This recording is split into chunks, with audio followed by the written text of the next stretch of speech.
Of course, everybody knows that's what that's doing. It's gone up big time this last month.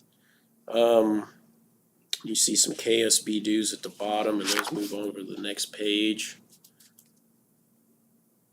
Page 3, towards the middle of the page, we've got some football helmets and shoulder pads down there towards the middle of the page from Rydell All-American Sports. And we have some bills from Schweikert's when they did their inspection, and they put it in the Tech Tracker, and then they did some on the spot fixes while they were here there. We've been still dealing with that. That's about all I saw. You go to the back page, page 4, our Three Lakes co-op bills. That first one you see is a PK pilot. That's the pre-K pilot program that we get, and that money bounces to Three Lakes to help actually bring down our assessment. And then the 108,895, that's the special ed flow through. Okay. Addendums. Right now we're sitting 33% left in the general. You notice a star right above that indicates that that's after we got our audited legal max, and that went down about 23,000 from original, but that was because of at-risk funding that didn't come in.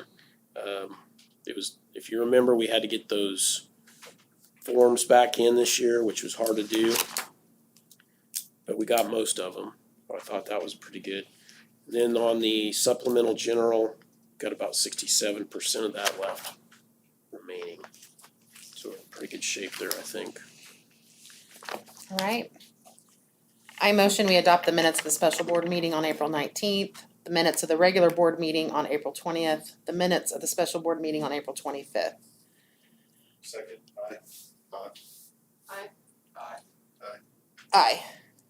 I motion that we approve the treasurer's report for April 30th, repay petty cash in elementary school, 166.67, middle school 2708, high school 122.60, and the payment of the bills allowed in the total of the amount of $227,994.03 for May 11th, 2022, and April payroll in the amount of $454,406.12. Second. Aye. Aye. All right, the first order of old business is a board position discussion. I did receive a text from Brent today, and he wanted me to read this. Due to recent health issues and other conflicting commitments, I no longer have time to volunteer at USD 420. Therefore, my resignation is effective May 11th, 2022. So Patty will start the. So do we need a motion to accept? Just do a motion to accept his resignation, and then we can move on and do a resolution tonight for that position. I move that we accept the resignation of Brett Johnson. Second. Aye. Aye. Aye. Aye. Who made that second? I did. Okay. Dave. All right. And what do we need to do? Do for the resolution. I've got a resolution here Oh. if you wanna. It's a little, Do I read it? Yes. well, you wouldn't wanna read the first part, but. Mr. President, that's me. uh, Ms. President. President. Sorry. It's okay. I move we adopt the following resolution. Whereas a vacancy exists in the membership of the board of the Unified School District number 420, Osage County, Kansas, and whereas KSA 25-2022 authorizes a Board of Education to fill such vacancies no sooner than 15 days following publication of notice in a newspaper having general circulation in the school district. Be it resolved that the clerk of the Board of Education of the Unified School District number 420, Osage County, Kansas, shall cause such a notice to be published in the Osage County Herald Chronicle newspaper, and then each of us will sign this. Kat, I try not to do micro machine speed reading. Do we need to second the resolution? Second. Aye. Aye. Aye. Aye. Aye. All right. The second piece of old business is the COVID leave discussion. We have received some correspondence, I believe most of us have, in regards to the topic. I wanted everyone to know that the discussion is not closed. We need to have further discussion about a decision if we are going to make any changes, but we are still talking about it. I just didn't want everyone to think that we're avoiding the conversation. So I don't need anything to add. I think we're good on that. Okay. New business. Okay, Keeson, I think everybody's in here, and I wanna thank everybody. We had, I forget what date we had our visit now. We had our OVT visit back in, April 22nd? 7th. Yes, that's right.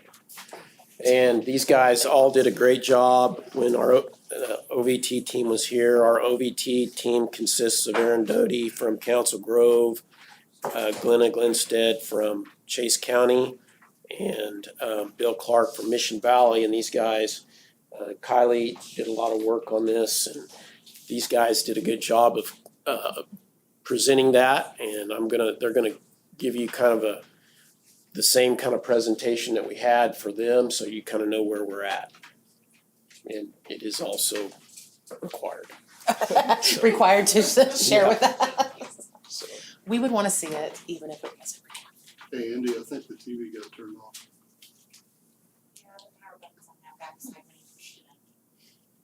When we rehearsed this, I did the same thing. Oh, that's how she knew so. Rehearsal before you guys saw the rehearsal. That's how I knew. Should have reversed that. Failed, rehearsal failed. Okay, there we go. Thank you. I don't know if, can you see Are anything, you Corey? doing the introduction or Yeah, you just want me to it's go okay. through goals? I just didn't know what you wanted to do. See enough. the introductions for you guys, Well, I can't remember. whatever you. Start up or. Yeah, we'll just go ahead and get started. This is our plan, and it goes through the different goals that we have. It talks about the relevance goal, the relationships goal. We have somebody different doing each part. Amy's gonna do the first goal that we have, and I'm just gonna go ahead and let you get started, and we'll just go through each section. Yes. Our goal one is USD 420 dedicates itself to a partnership with parents focused on the success of their students as individuals. When we talk about that, itself to a partnership with parents, it's measured through their effective rate being greater than the predicted rate. So we have what we had as a predicted rate of 46.8 to 50.7. Our actual rate that we reached was 49%. So we weren't greater than that, however, we were at the high end of our predicted rate, which was good.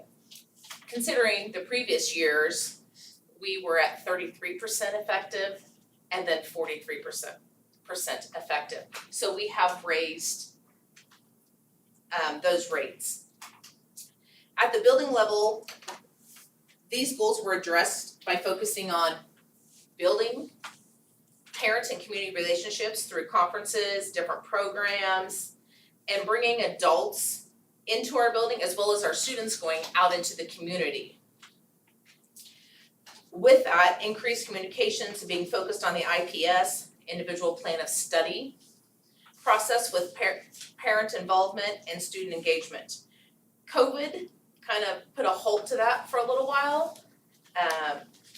It stopped our watchdogs, our concerts, our meetings, our assemblies, our internships. So that had a big effect when that came around. However, we were still able to do virtual parent-teacher conferences, and we had 80% of them showing up. We continued with our IPS, 99% of our students passing their seminar courses, which focuses on that IPS. We still continued our CTE pathways, our booster clubs. We actually started an ATV live stream so that community members and people around could view those activities. We increased our text messages and social communication as parents preferred that type of communication. Yes.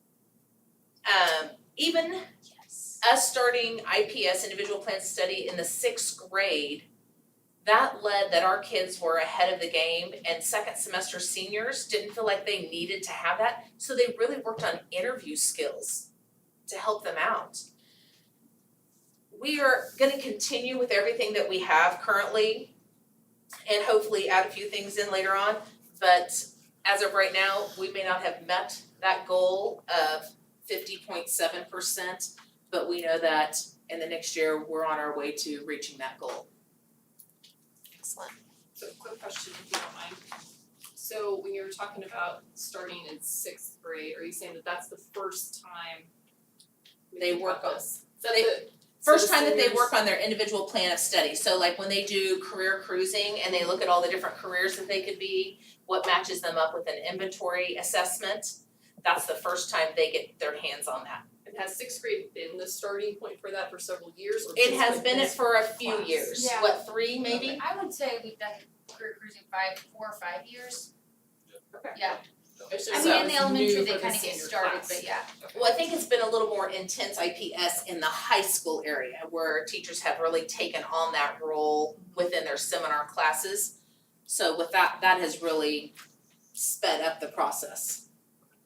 Okay, thank you.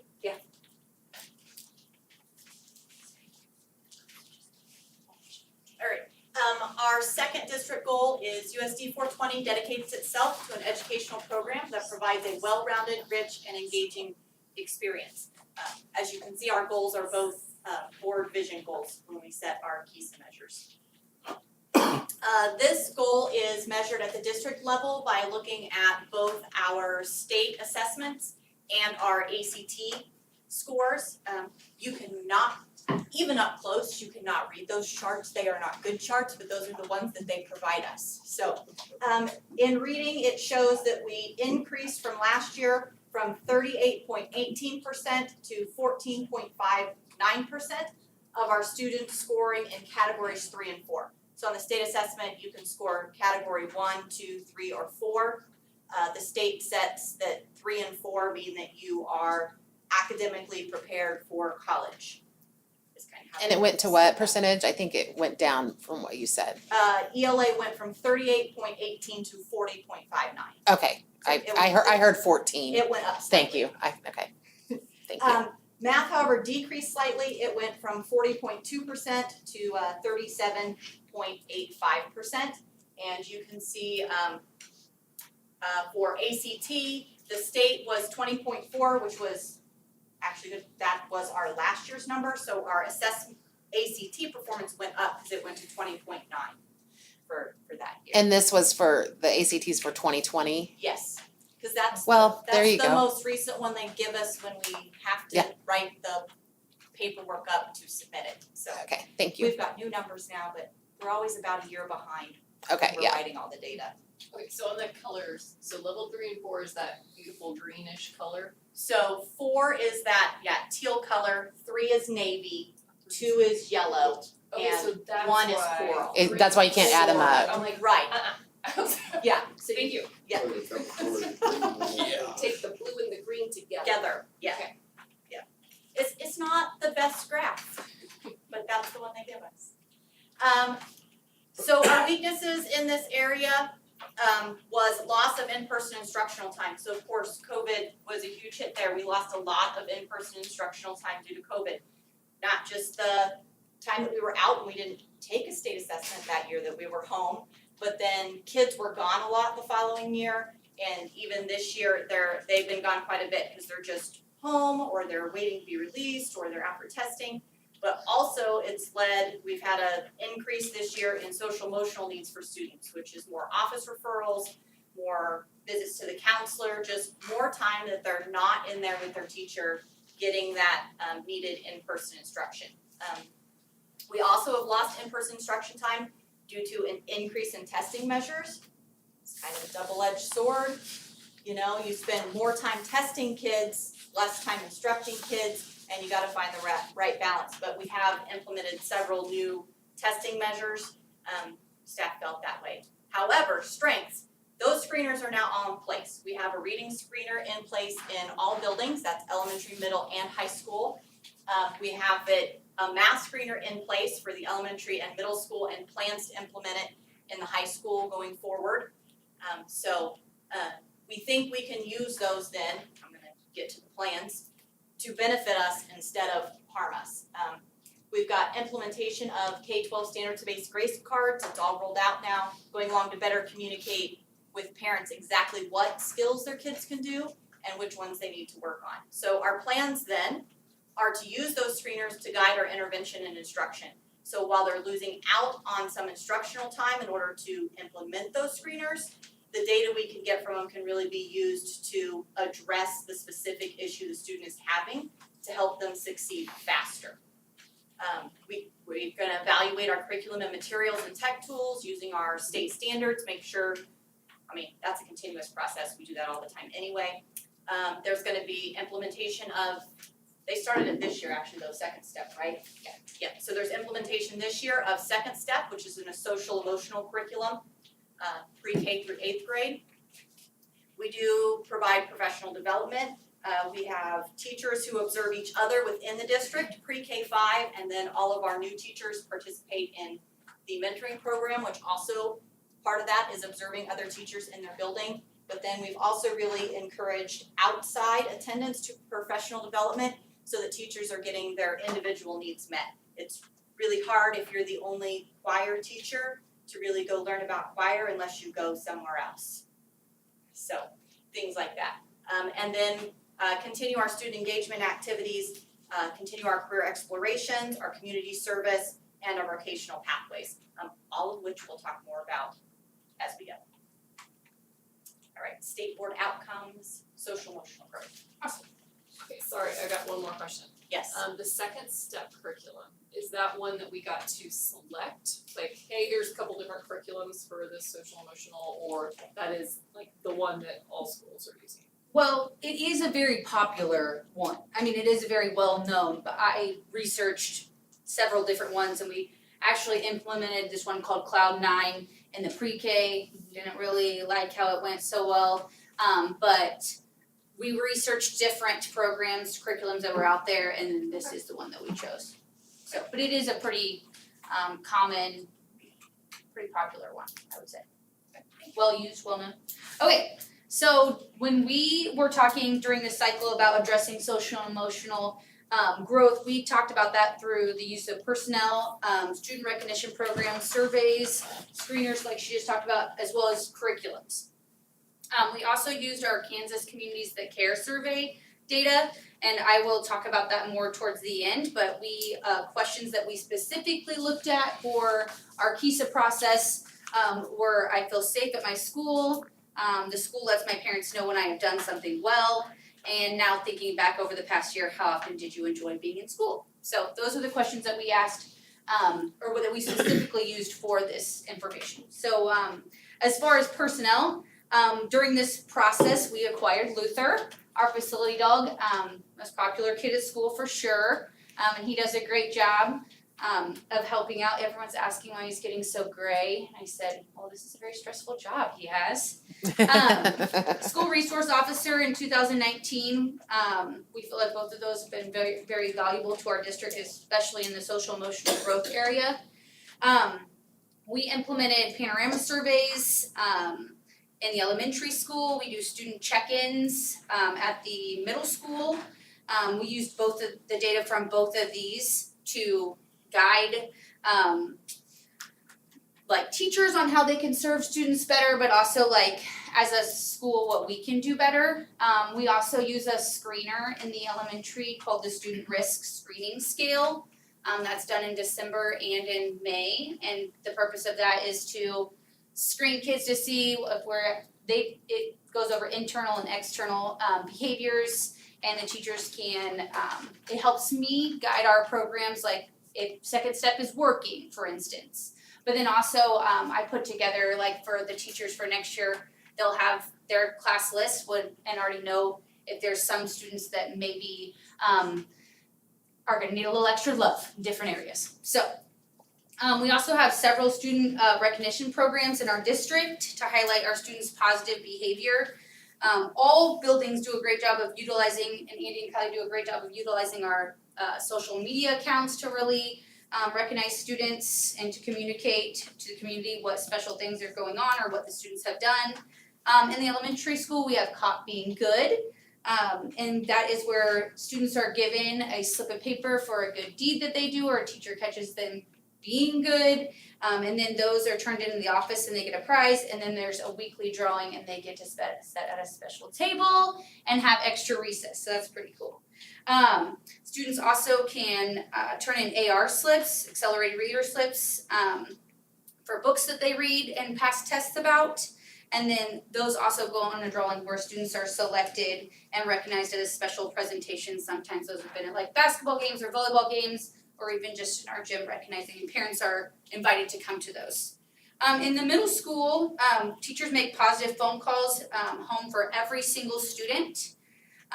Also in the high school, they have student of the month, and teachers nominate students, and then 4 or 5 of them are selected each month to be recognized as the students of the month. We also have implemented curriculums and hosted special events. We talked a little bit about Second Step. That is a digital curriculum. The preschool does not, they use the hard copies, but kindergarten through 8th grade use the online program, the digital program. In the elementary school, it's about 20 lessons, whereas in the middle school, it's about 25, 26 lessons. So, and those are taught in the elementary, they're taught by the teachers, and then in the middle school, they're taught by myself and the teachers. Everfi is a curriculum that is used for high school students, and it's an online curriculum that teachers can use, and there's several different modules or programs based on social emotional needs. The high school also holds a special taco day, and it's a social emotional, their theme is kind of like let's talk about it, in which students sign up for attendance sessions on social emotional topics.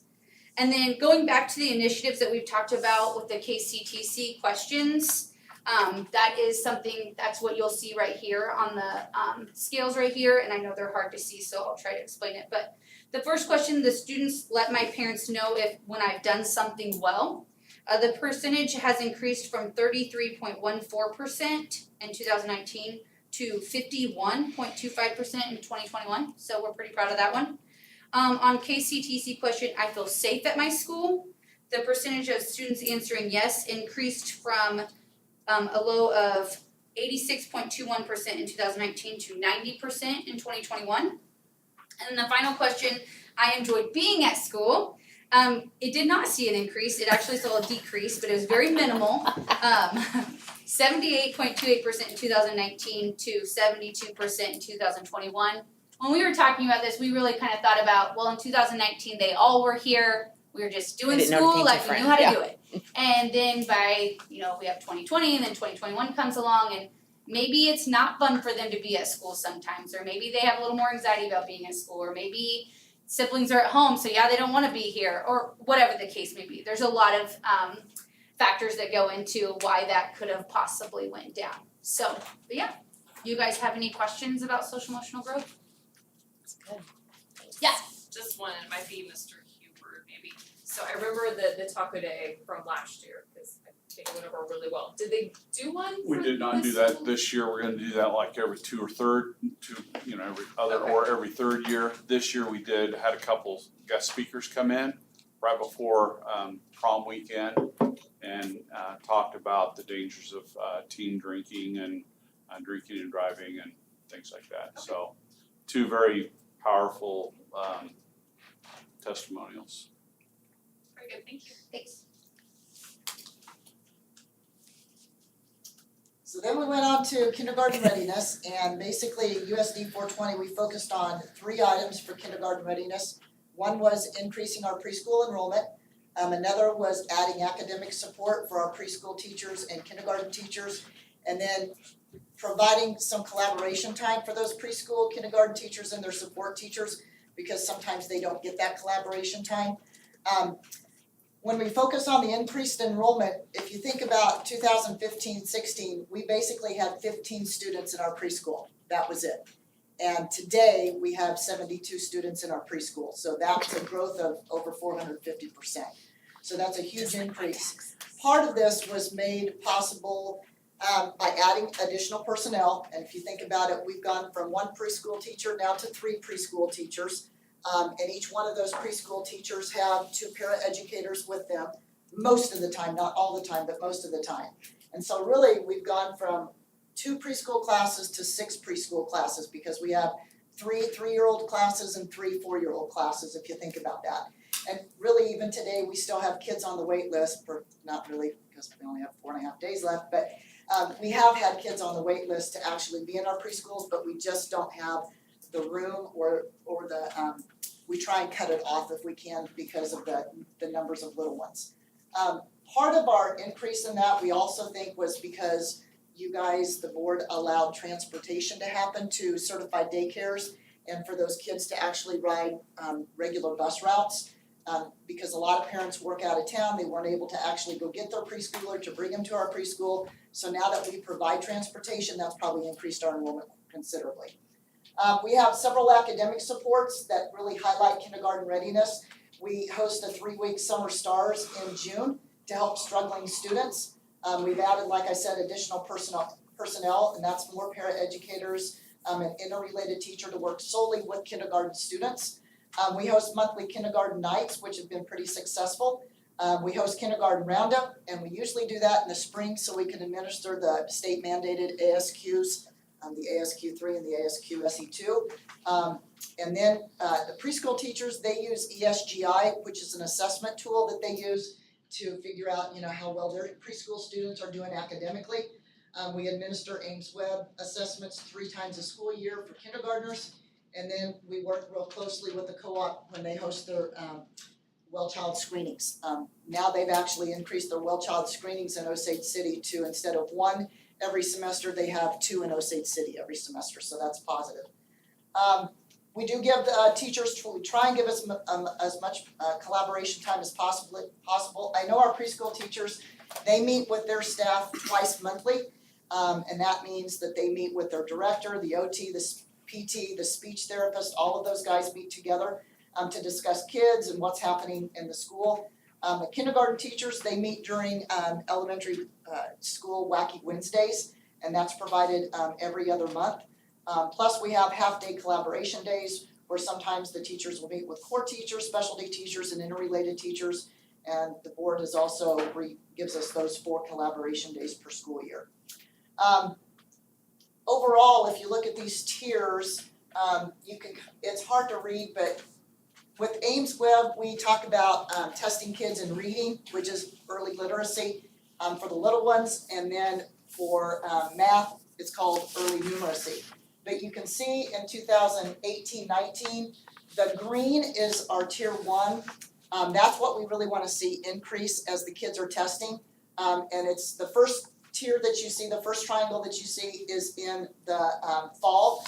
The second triangle that you see is in the winter, and the third triangle that you see is in the spring. So what you really want to see is that you want the green to increase, the yellow to decrease, but possibly increase from the red. We definitely don't want to see any red. That's the big thing, because the red is our tier 3, which means that's our struggling students, and we don't want to see that as much as possible. But you can see how we've gone down to 2021-22. We had a lot of red starting off in October. And a big reason for that is that we feel that our kids were really hurting socially and emotionally. I mean, a lot of it was due to COVID, believe it or not. But in the winter, I mean, they really did well. They were progressing quite well. And in the spring, we consider those scores probably will even go up even further. But we just got through testing this last week with Ames Web. And so hopefully those will be in sometime next year. In the tiers is what I'm talking about. So overall, we feel like we're doing really good with kindergarten readiness. When I first started, I feel like none of this probably would have ever have happened without this KISA process, to be honest with you. So very grateful that we've started this. Mrs. Paul, is it, am I reading this right, it's literacy on the left and Yes. numeracy on the right? Yes, Yep, and you're reading on the left 18 down to 22 and then fall to winter. and then math is on the right.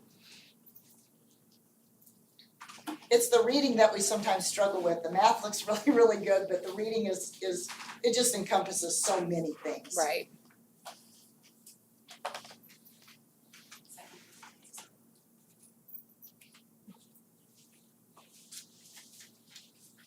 Dustin couldn't get back, so I will cover individual plans of study. But I'm gonna need to be closer because I can't read that from here. Alright, so individual plans of study, we talked about it, mentioned it earlier, and you asked about it starting in 6th grade. That's when it formally starts. It really informally starts though all the way in elementary school. They're already working on some of those skills that then go into their individual plans of study. 2nd grade always carries out a community unit where they either go out and visit businesses or businesses come in and tell them about what they're doing.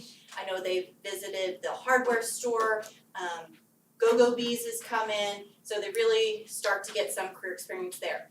Cruising for a Career has happened in years past when we put it up here, but it just finished, was it Friday? Friday, they had it. I was like, it was last week, this week, they're all running together.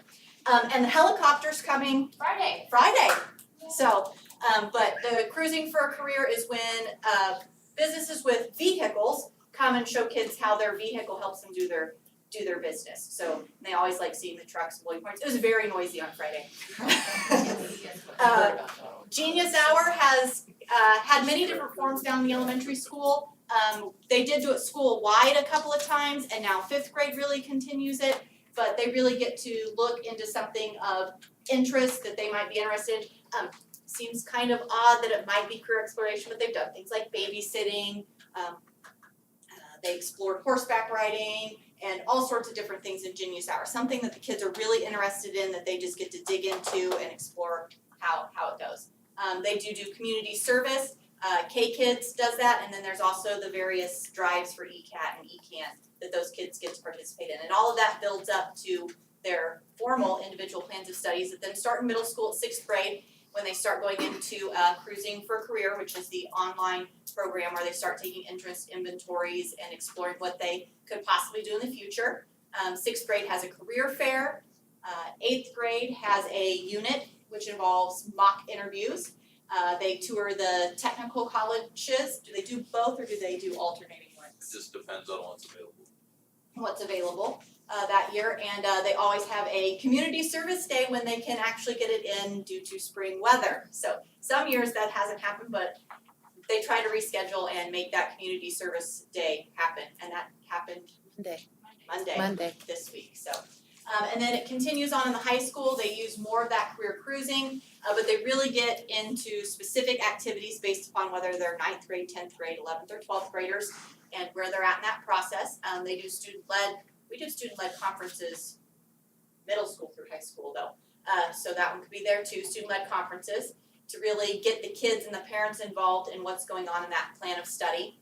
There's internship classes at the high school. The 12th grade did those mock interviews. There's a financial literacy course.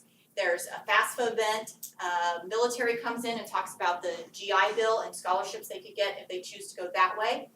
And then they've got community service opportunities through National Honor Society, or Mr. Crawford always takes his history class out and cleans veteran headstones. So there's lots of different ways for them to participate. We do measure individual plans of study by looking at how successful the high school students are in their seminar class, because the seminar is really the place where they focus in on those skills. Those teachers help guide them through that whole thing, and as you can see, it's been successful since we started monitoring it. 98% of the kids got a passing grade in 2019-2020 and 99% this last school year. Of course, this school year is not over yet, so we don't have that number quite yet, which is the bad thing about having to do this before the year ends. Most of our measures are end of the year measures, so we always feel a little behind. And that really is the primary reason why we started grading, putting a grade for seminar classes. Prior then, we didn't grade seminar time. Is this one mine? It is high school graduation. I don't remember doing this one last time, but I'll, applied courses. I didn't do this It's okay. last time. It's okay. I can do it. I got some speaking notes over here. Anyway, with high school graduation, we look at the 4-year cohort group. And when we talk about cohort, those are the students that started as freshmen. So when we have a student that moves in, they're not part of the cohort group, but they still count as our dropout rate. So we'll talk about that a little bit later. But you know, some of the initiatives that we put in to help out with our graduation rate is some of our applied courses, like in math or in biology, and you know, some of those classes. And then with our dual credit, one of the things that's really helped us out with our graduation rate was that when we have students going to Allen County or Flint Hills Tech or Washburn Tech, those students are earning dual credit while they're at those tech schools and getting a partial credit at our high school. So they don't get a full credit of math, science, or English, but they get they'll get a full credit after completing 2 years of tech school. So basically what it does is get rid of senior English, the third science credit, and then third math credit. And that's really helped out some of our students because those are the students, sometimes, not all of them, but some of them struggle getting that last upper level class. And when they attend tech school and they get their hands on things, then their attitudes change quite a bit. Edgenuity is a class that, you know, obviously we've used that over the last several years for our credit recovery. We used to do VPL, if you remember VPL and IXL and Khan Academy, but Edgenuity is our main vehicle for credit recovery now. And that's what we do here in the library. And those students that fail a class, now we do have some students in Edgenuity that just a course doesn't meet their schedule needs or whatever else they might need, so they'll take some classes. We had a student take Russian in Edgenuity and got a credit for foreign language. Frameworks is a program that is up in Overbrook or out by the Santa Fe Trail High School for some of our more challenged students that are the non-compliant disruptive type students that need just some special attention. They're able to go there and earn their credits and then graduate on time. And then I talked a little bit about our transfer students that when they come in, they come in from everywhere, Tennessee or you know, wherever, you know, different states, and you know, the course offerings are different in different states when they come to us. So trying to catch those kids up so they stay on track for high school graduation. So that's been one of our challenges. So we feel like one of our anomalies in 2020, and that's why kind of that looked a little higher, is that when we left in spring break, our grades were really frozen. We didn't freeze them, but students' grades couldn't go down because they were in quarantine. If they worked hard and they did well, their grades could go up. So really, when a student left in March, their grade could not go down. So we felt like that probably helped out there, so. Post-secondary, this is the easy one, because hopefully everything we do leads to post-secondary success. So kind of summarizing a lot of what you've already heard. Some of the things we do in the elementary school, again, student ambassadors, they have the opportunity to work on some of those soft skills through an application process and working through trying to get that position. Mrs. Keeps does that. They're involved with, like we've talked about, the cruising to careers, and seeing what else is out there for them, and going down in second grade to the stores and just exploring some of that stuff. Fifth grade students, they go to Star Base at Forbes Field, and that's a focus on STEM. In the middle school, we have career cruising that just starts them with that individual plan of study and looking at all those career options, letting them know there's other things outside of Osage City that they could possibly do. Some of those results are very interesting. I've taken it and I said I could be a zookeeper, which I kind of feel like I am sometimes. So, sixth grade, Mrs. Keep does a good job with Career Exploration Day set up. Brings in a lot of people from the community, just talking about everything that they do. She had about 17 to 20 people this year. So they come in and we do that every year. 8th graders, Mrs. Heward does a great job with our mock interviews, brings in about 7 people to interview, and they get a chance to interview for a job and go through putting together a resume, getting reference letters and everything it takes to get a job. We took our 8th graders to Flint Hills Tech this year in Emporia State, just giving them some opportunities to see what else is out there. High school, continue to work on career cruising, and just finalize, again, we're taking those, seeing what we wanna do every couple years, cause interest change as you go, and just trying to get them that extra step to see where they wanna be. We also take the pre-ACT as freshmen and sophomores, beginning their sophomore season or sophomore year, they participate in the ACT online prep, just preparing for the ACT score, which isn't as important now as it was when we started this process, but it's still something that can get them some scholarships and things like that. We also have an internship in the high school, internship course in the high school that Mr. Blue does. Lets them go out in the community and get some more opportunities just to explore different careers and what they're interested in. If you're looking at that graph, you can see in 2017, we had a low point at 33.3% on there, and also for a graduation rate at 80%. So with being a small school, 1 or 2 kids can make a big difference in that, when they're not going on and doing something that's considered for post-secondary success. But if you look at the years going, we went up in 2018, we're at 43.9%, and then 49% in 2019.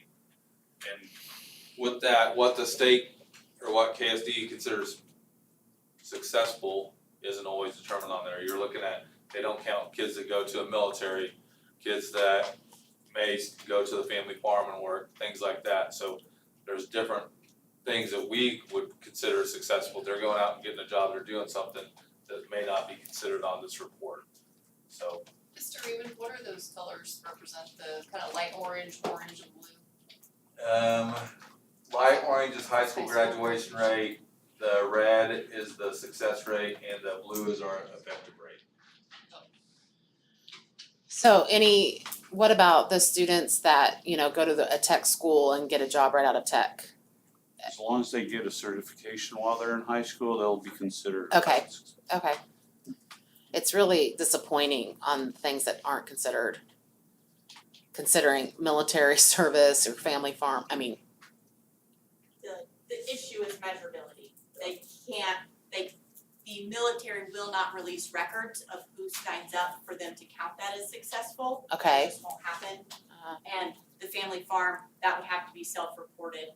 Right, It's okay, all about, they would like to, they just can't measurably do it. got it, okay. It probably, is it considered like the ones that maybe don't work the first semester or the first year and then go to post-secondary education? So if they take a break, then they're out. Okay, thank you. Alright, last thing on presentation is definition of a successful high school graduate. This is set by the state. They look at it in 4 different things. The first one is academic and cognitive preparation, and we think we have explored this issue by our preschool expansion, the summer programs we offer in all buildings, our work on IPS, our work in our seminar classes, that we are using the state standards to guide our curriculum, and that we are using our data really now to help guide those interventions and target the specific issues that students have to make sure that we can get them caught up and on pace. Technical skills, we offer STEM classes at all levels. We have several in-house CTE pathways, and then we do offer opportunities for students to go to Flint Hills Tech and Washburn Tech. For employability, that is these 2 columns. We've worked on social emotional through many different programs. We've got zones of regulation, second step, safe touch, EverFi, and assemblies that we've offered through all the various levels to address social emotional needs.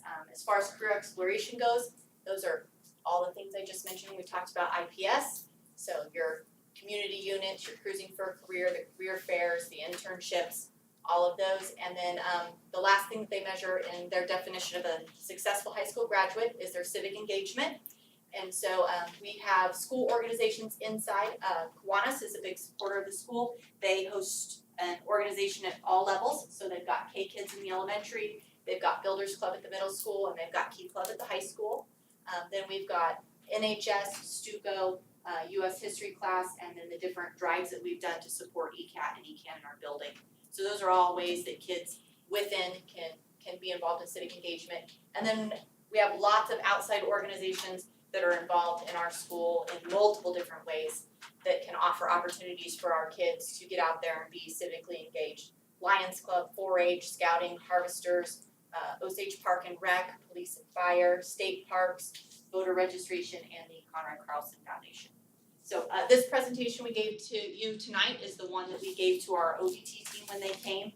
And at the conclusion of their visit, they submitted the following summary.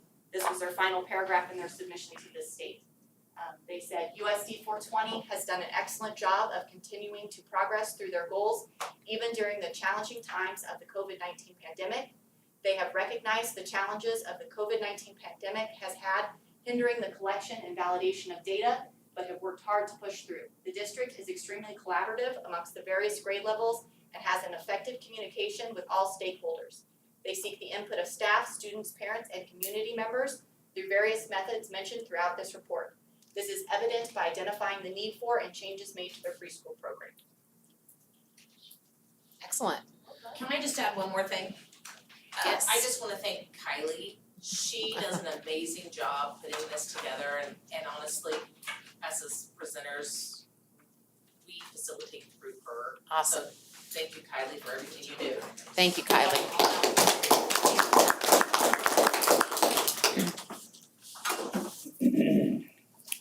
All right, thank you, again, thank you. All right, we have a gift. Yeah, Do you we want- need to approve a gift from the Conrad Carlson Foundation. And that number's wrong because actually she's given us two gifts and I just combined those. So the number is $6,254, not 3,817. But we need to make a motion to approve that gift from the Conrad Carlson Foundation. I motion we approve the gift in the amount of $6,254 from the Conrad Carlson Foundation. Second. Aye. Okay, Andy's gonna talk to us a little bit about the sound system and it kind of came about, how that came about. So a little bit of housekeeping here. Middle of the treasury report is when the live stream officially started. We have way too many streams going right now and we have some conflicts, but it was going right from then on. I do have a recording, everybody, if you need to see the first part of it, we can pull it, but just FYI. Okay, so sound system. So Dustin came to me and requested us investigate some of the issues that we were having in the auditorium. Mostly when you're talking about like any sort of play, that's where it's come up the most. The issues noted primarily were with the wireless mics, the body pack transmitters. In some cases they dropped, some cases they just quit working altogether. In a lot of cases they sounded just off. And so we approached SciTech Media Systems. They do pretty much anything AV related, but on big scales like our auditorium would be. And they came down and assessed the entire everything. They documented everything just for their records, but looked at it closely as far as the body pack transmitters and the sound were the two main focuses of what they looked at.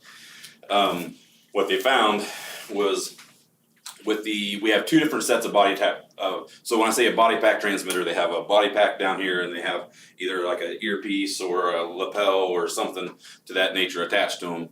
We have two different models. We have a set of 4 or 5 in that range that were original to the auditorium. So issue number 1, they're all 20 years old. So that's approximately how long the auditorium has been in service, and it's all original to it, all the equipment, sound system, everything.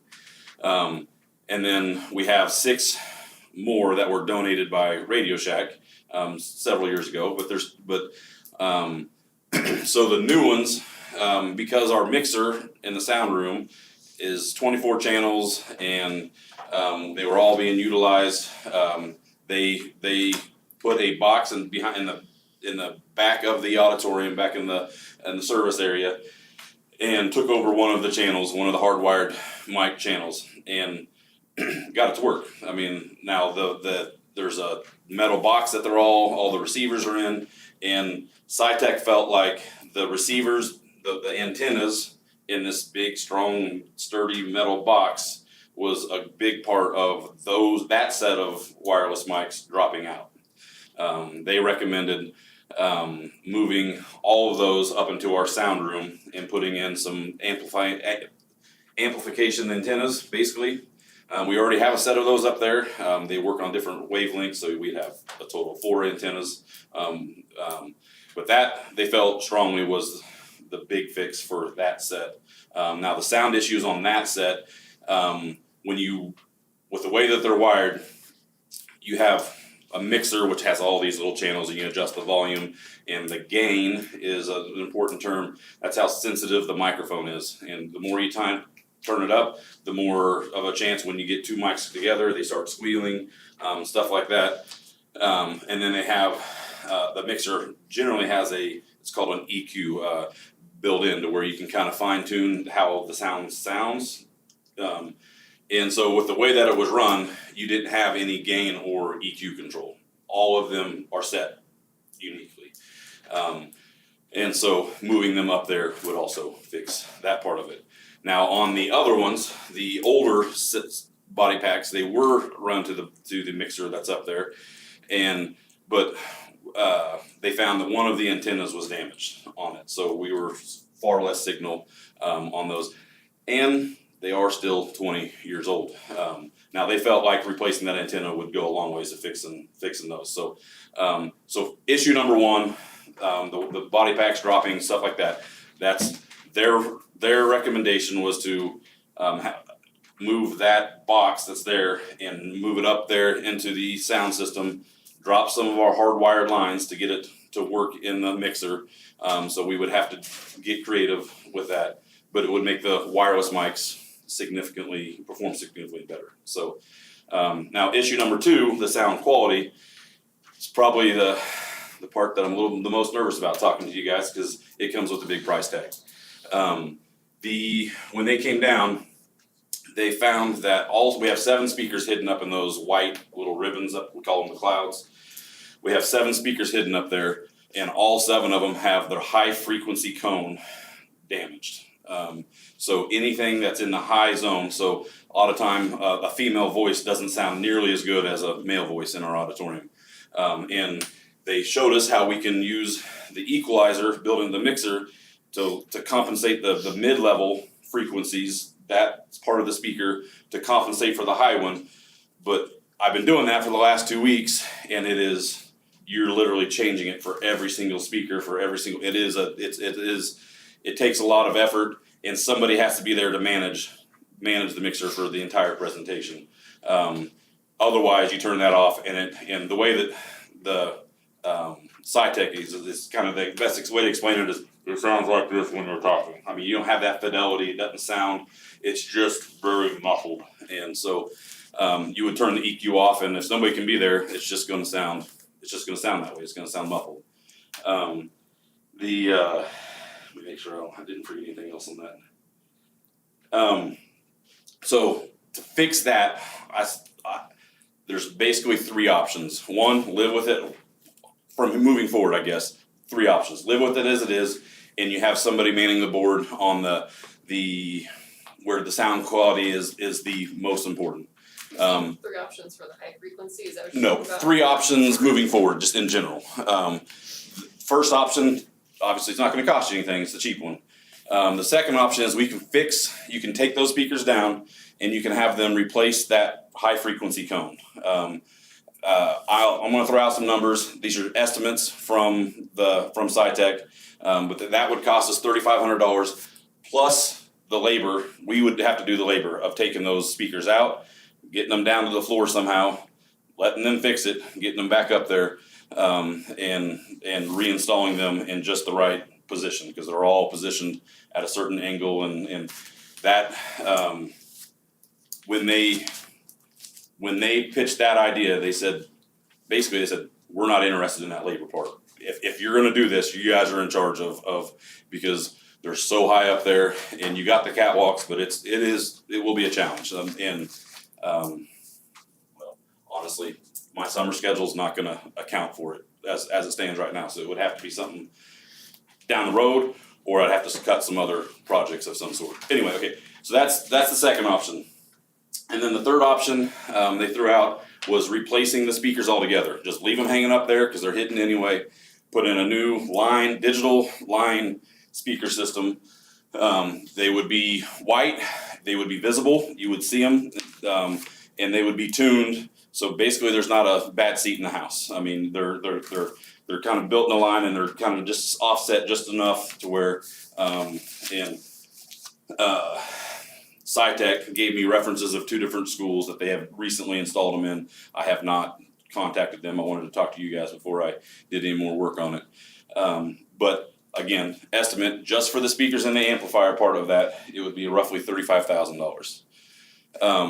Now, if you're doing that, the rest of the system's still 20 years old. So the mixer up in the sound room, in my opinion, would need to be replaced as well. I mean, it's working, but it's 20 years old. To replace it with a good digital mixer that goes from 24 lines to 34 lines, somewhere in that range, would be an additional $8,000. Putting it at about $43,000. And that doesn't count, the body packs aren't that expensive, but I'm just gonna say somewhere in the range of $45,000, probably in that range, to do the entire project. And again, that's an estimate from them, and that replaces your sound system basically front to back with new. And I'll be transparent. When they asked me the questions, I told them we have an amazing auditorium. I want an amazing sound system to go with it. So I told them I don't want to overpay, but I definitely didn't want something that we're constantly struggling and having buyer's remorse on too. So it's kind of mid to high range sound system. So my goal with talking to you guys today was to get your level of, I don't want to say commitment, but financial commitment. How should I proceed with trying to get our auditorium on par with what it, in my opinion, should be? So Do we know how long it'd take them to do the project? No. If we did the full swap out, is that of this summer, is that of next summer, is that? Well, so if you guys were wanting to move forward with it, it's over the $20,000 bid mark, and so I've gotten an estimate from the person that came to look at it. I have not gone through the bid process, and I would need to go through that. So I would have to schedule some time for at least 1 or 2 more vendors to come down and do a full review and to give, so we had that bid official process gone through. I don't see how we could get it done this summer, but I mean, anything in our school is important to me, so I figure out, do what I could, but I mean, you guys it would be next board meeting before you guys could even approve it, and so. I have a question on the second option. I will say my gut reaction is, I think, we probably have a lot of things on the docket, little things, and we've got this, we have to replace the track, we have, there's things that we need to do, but we don't have it all fully, we haven't had a planning session to really outline all that. So I will tell you from my perspective, and people can disagree with me, that signing up to even starting doing bids on something that might cost $100,000 makes me nervous. And only because, I mean, obviously we're getting new admin also, and I think they should be, part of these discussions on, we have some long-term goals now that we're hopefully putting COVID aside, that we get together and start creating some goals versus, so overall. But number 2, on the second option of, I know the 3,500, are you literally the only one that can do the labor? I honestly don't know that I'm necessarily the Are you the qualified one? as anybody else. I mean, that's what I could certainly utilize some help from the custodians or something to that nature, but I've been told numerous times not to count on much help from them this summer because they're understaffed and got a long list too. So I was just curious. So I'm just, and hopefully answered your question. No, I mean, I didn't know if it was I- something technical or if it was somebody that owns a lift that, Well, and Can it be part of can't it. really be a lift because the seats, Well, you have to tear out all the seats. I didn't mean a lift, but I meant But you would, a scaffolding is what I meant. Is that something that you can access from the stage or does it have to be down the So- floor, so? if I were to do it, there's a spiral staircase in the back of it. You go up there and you've got these catwalks up above those clouds. And I wish I would have prepped the images, took pictures of it when I was up there, but they've got these super long cables that have a wiring harness for this speaker, and you have to grab those speakers and two people hold it up in the air, about 45 pounds the speaker, and then you take out 2 screws per speaker. You pull it out and so then once you got it there, you'd have to tie it off with a pulley system and lower it down or carry it down that spiral staircase, which would be nearly impossible. What about To renting do. a man lift to do that? You might be able to find a space in an aisle, but where the speakers are, they're right over the stairs. So Oh, they're over the seating then? over the seating, yeah. Those, so if you guys aren't prepared for this, but in the clouds, if you look up, you see those little rectangles that are in there. They're right behind those little grills. So Gotcha, thank you, yeah. So the second thing is, that when you get those down, what is it, just a matter of unsoldering a couple wires, replacing the code? I have not looked at the instructions, but I could only imagine it would be something as simple as that. Yeah. You make it sound easy. It- I feel like it can't be that easy. I feel like it probably is. Okay. Yeah, but I mean. The repair shouldn't be that bad, it's gonna be a little bit logistical, I can Right, see. that's where I was taking down going. the speakers. Yeah. Now, if you bought used, because these speakers are 20 years old, you bought those used speakers on eBay, I mean, you might have the same exact problems on those used speakers, but they're like $500 a pair or something like that. So you could buy used ones, but I wouldn't want to go that If you're going- route. There's So, probably a reason they're used. yeah. Dude, but what does a new cone cost then? Just The roughly. cones itself, I mean, if I was looking at the right ones, because I would have to do a lot more research to be sure, but they're not. They're a couple $100 a piece. That's what I I figured. mean, they're relatively inexpensive. Yeah, that's a problem. There's been a sound problem for years, and you could never hear a grade schooler there, and that explains why. Yeah. Or Now, the young they- ladies, but They said it was more than likely, like when you have those 2 microphones that come together and they have that loud squeal, any sort of super loud one of that or a prolonged version of that would cause the problem. there's only been 20 years of that kind of Yeah. stuff, so. Andy, what would it cost us to do just the part of getting the body pack equipment Antennas moved upstairs. upstairs? Let me. So I guess what I'm thinking is if we did that, It's like in the range of $2,500. so if we did that to get us $2,437. by for a year while we're actually able to plan this out, get a better idea of what we want, go through the bid process and get the timeline defined so that we know we can do it Yeah. during a time when we're not gonna Right. need the facility.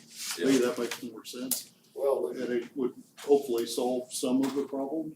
and maybe there's a possibility for some volunteer. Yeah. To help you do the labor of getting them down and. what have you. I definitely feel like moving the body packs is a minimum, in my opinion. That we need, that in my Sounds good. opinion. Yep.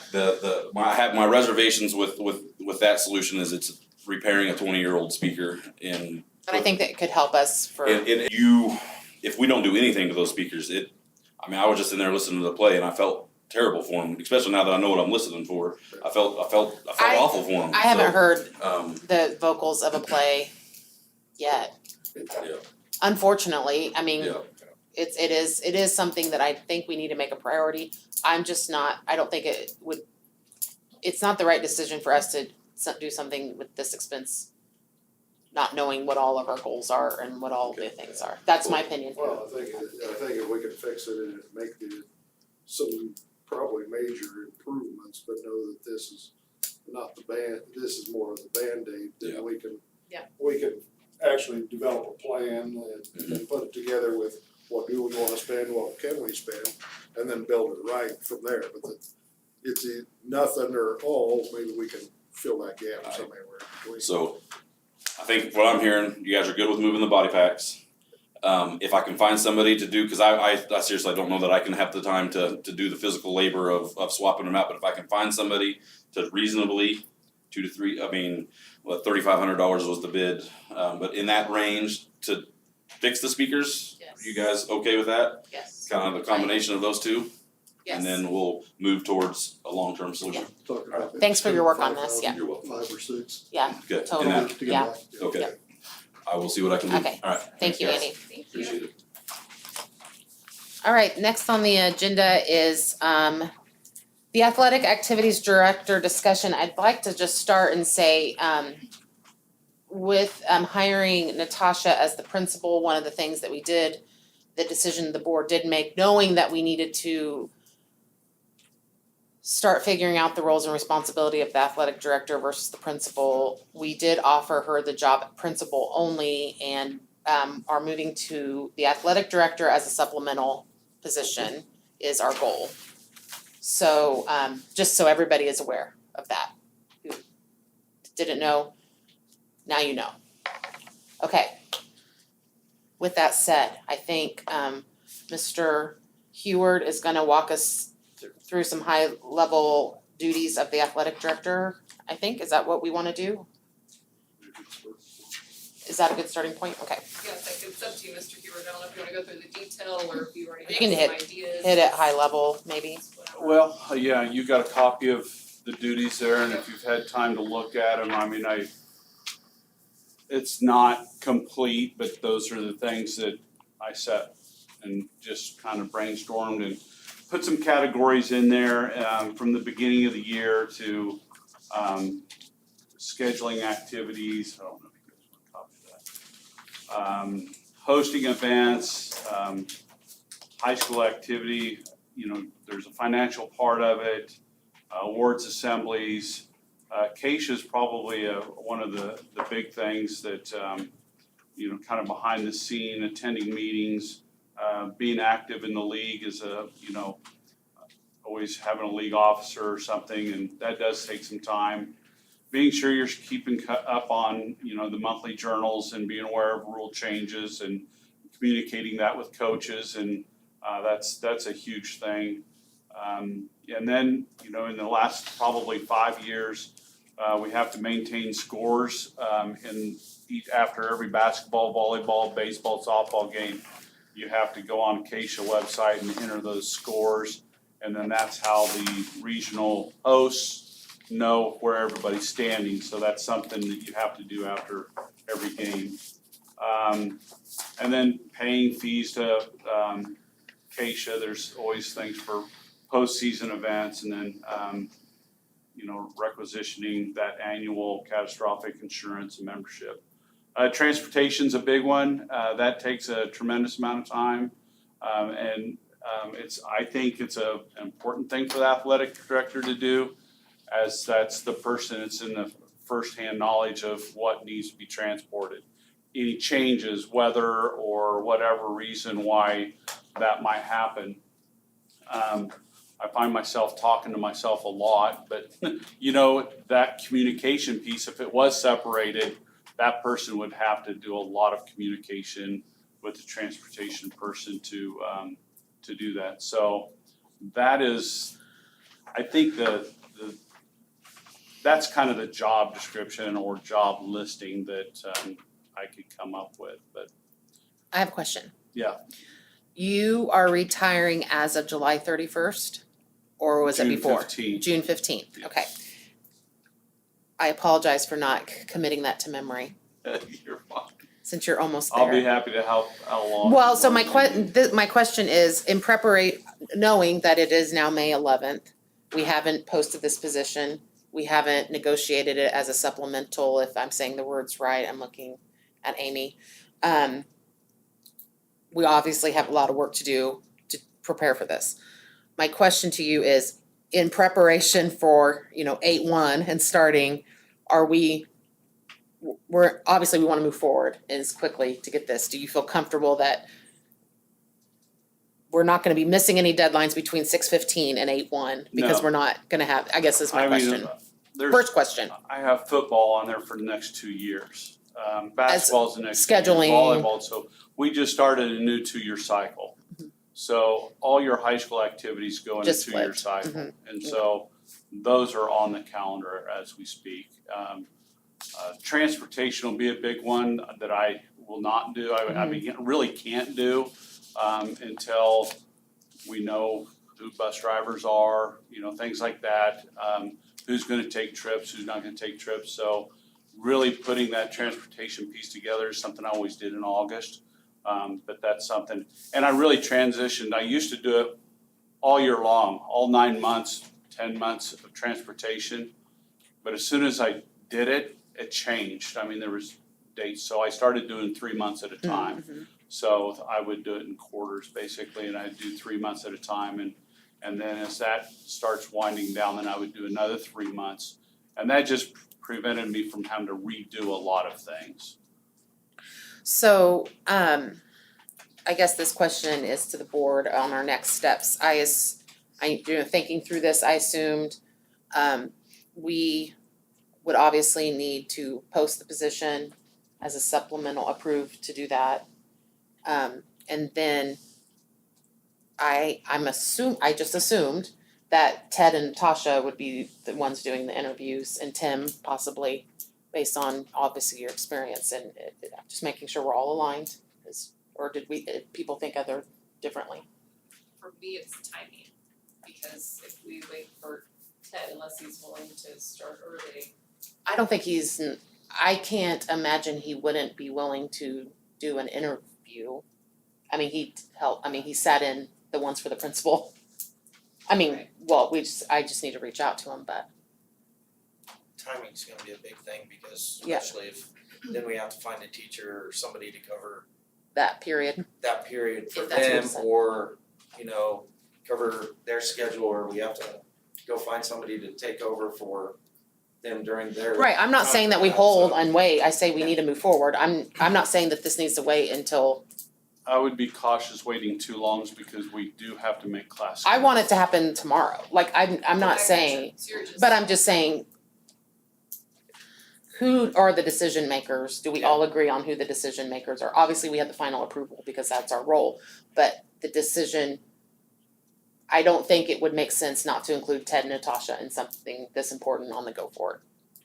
Yeah, and I mean, my other thought, I just don't know if you'd be willing to do it, Mr. Hewer, is just with him doing it I first. would. Oh, he can be part of it. And We need to make sure the hiring manager Sure. is part of it.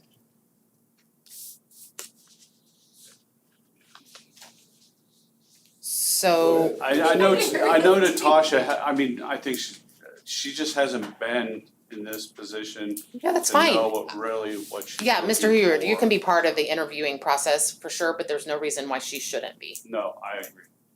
Yeah. And I wouldn't leave Mrs. Paul out too, because she has a lot of coaches on staff. That's true. I know she That's doesn't want. Whatever the board wants. So if we were to post this job tomorrow, then this is the job description that we use? Well, I that's, would not make this like the This is contract, duties. because there are things on here, I mean, there's things that come up all the time that you just have to do, and you certainly wouldn't want to say, well, that's not on my list of to-dos. I mean, I get that as far as a catch-all, but we've gotta have a reference point to start with. This is the reference point that we start with to be able to post the position. Don't we have to have a job description to be able to post it, right? I would So assume. so the applicants have an idea of what they. I assume. Right, and I think that's why this is a bigger discussion that we need to keep talking, because, it's like, well, for anyone to apply to a position, like you said, they're gonna need to know, hey, what am I signing up for? What is the potential pay? What is the potential hours? Yep, I wanna have What are you all of that looking for conversation. from an attendant, like, there's so many. Maybe we can add a sentence that says additional duties as assigned, and then that covers the miscellaneous. Well, And then we use this as a job description and then post. well, the I think position. yes, but back to Kat's point, there's things that we need to discuss. I mean, we haven't even agreed upon a percentage or a, how, we at one point talked about removing a block from the day, and if that is the case, and we believe, obviously, we need to move fast. Yeah. I think we need to have our current administration involved with the guidance and what have you, of how this takes place and move forward. I would be in favor of our new one setting in for their input, but I mean, we're passing a torch here, we don't even know what the torch is yet, so I think. Okay, I want everyone to know, my statement wasn't, I don't want the previous current administration to not be involved. That was not my intent. My intent is the new forward-looking administration needs to be involved, and if that is in conjunction with the current, perfect. Just, everyone knows, that was the intent of my statement. It had nothing to do with not wanting to include the current administration. Thank you for the clarification. Okay. That was the assumption, but I thought we better air that word. Okay, so, just so everybody's aware, that was my intent of that statement. So I mean, I am curious from a current administrator perspective, thoughts, have you guys had time to bounce back and forth with, okay, here's potential ways that we could set this up, or even ways that, hey, just don't make sense because you guys clearly know much better than we do. So we have not done that in this district before, so I did, once that decision was made, I did reach out to a 3A school that does that and got a little information on how it worked for them. And that could help us, guide us into how it might work for us.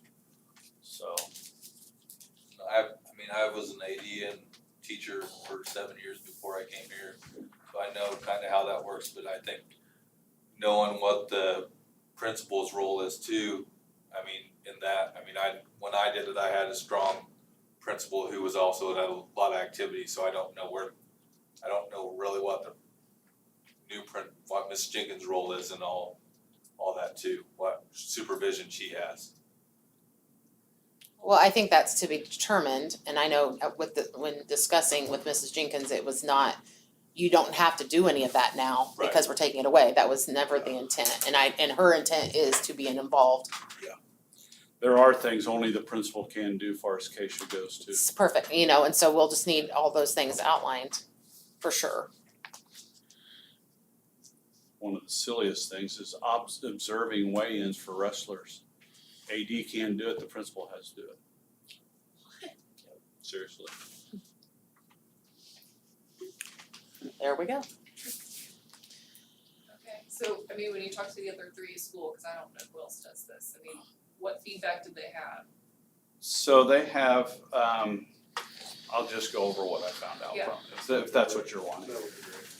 What's that? That would be great. Okay. Their teacher, has 135 minutes per day that is plan and AD time. And they really put that at the end of the day, so that person has time to, and now I'm gonna tell you, this is a 7-period day, not a block schedule like we have. Gotcha, yeah. So it's a little bit different, and this AD is a middle school and high school AD, not just high school AD. So we're only looking for high school AD. This list doesn't include any middle school stuff, this is just high school stuff.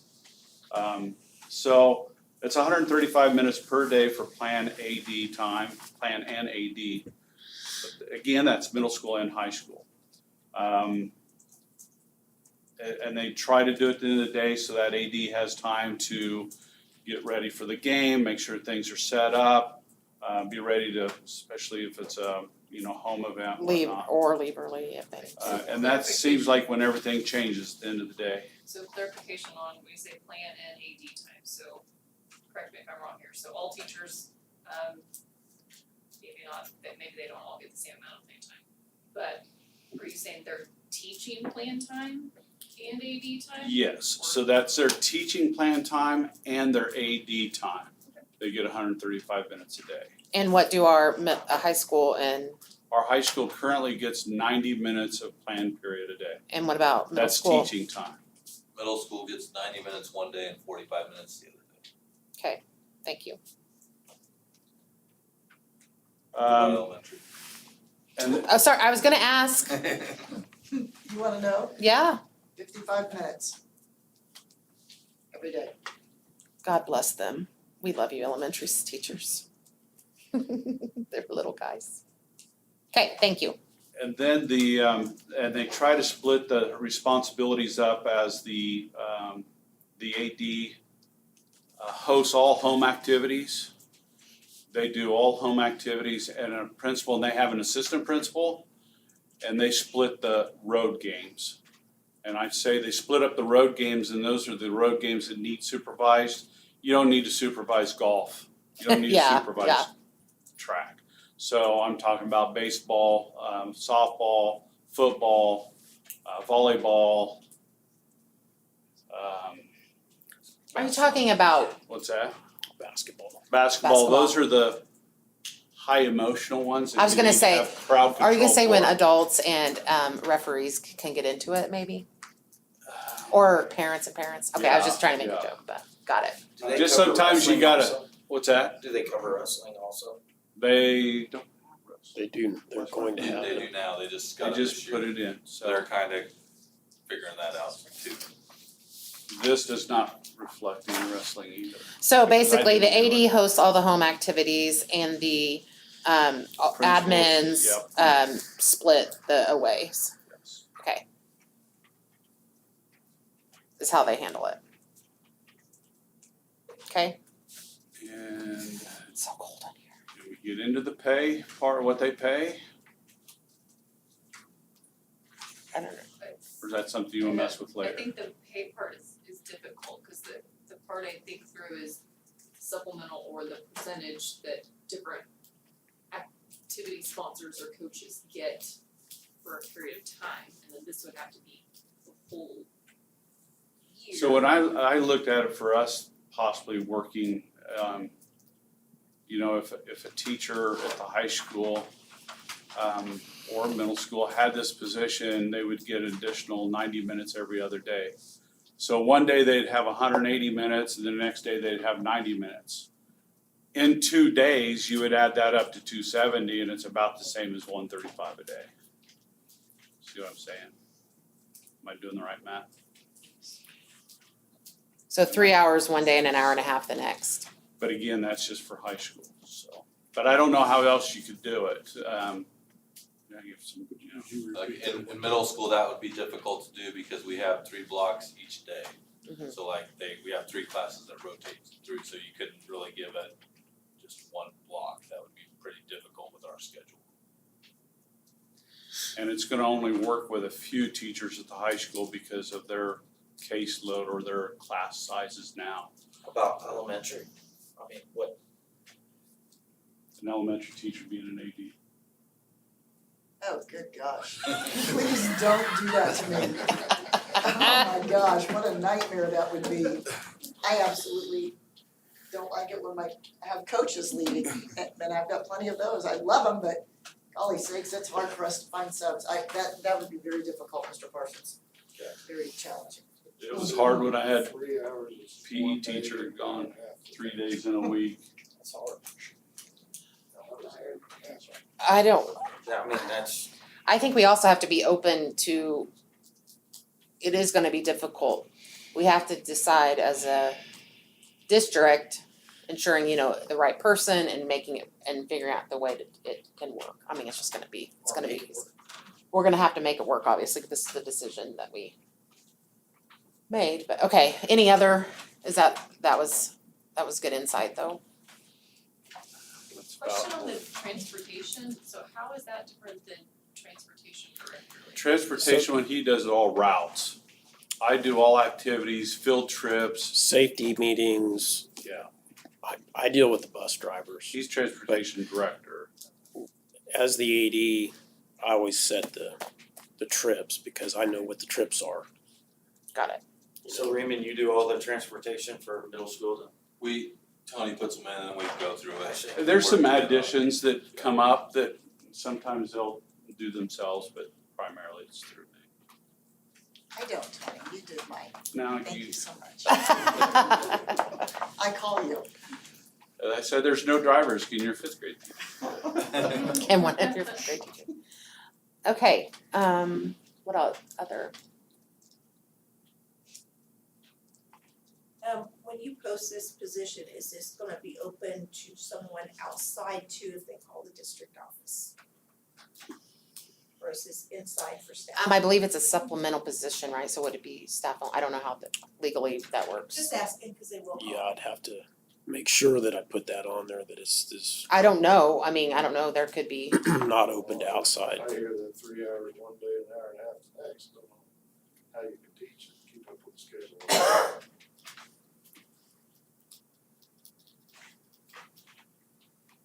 I'm listening, but you know, that's a lot of time for somebody that's supposed to be teaching a curriculum as well. Well, that's the plan time what they have. Now, you wouldn't necessarily need that time every day. But like on an afternoon, you're hosting a basketball game, you're gonna have to get, and we're very fortunate to have custodians that set up. I mean, most of the stuff for us, but you're trying to get your other stuff ready. Like you wouldn't use all that 80 time every day. You know, like right now, you can need all the time you can get and then some. But there's other times of the year, buffer week, I mean, there's not much going on. But that's when you do some of your transportation and other stuff. You're always contracts. constantly working ahead. Yeah. Well, I'm about to assume, and maybe this is just my assumption, correct me if I'm wrong, but from about spring break to the end of the year with all the stuff going on, I mean, Yeah, it's crazy. yeah. How would a teacher handle teaching the curriculum to the end of the year and have all that planning time that I'm sure is necessary to make these activities successful? That's my question. I don't know that answer, that's why I'm asking. Well, again, it's not easy, but it's done. I mean, there's people that do it. Well, and I think we're also forgetting, it's not that Natasha isn't going to be helping, Mrs. Jenkins, I apologize, with things. I mean, getting ready for graduation isn't just that's not the activities director, right? That's the principal. That would be the principal. Right, okay. I mean, I'm just thinking of some of the things that we do Prom, graduation, those things. are principal. So when we think about some of this craziness at the end of the year, it isn't gonna just be the AD that's doing all that. Okay, what else?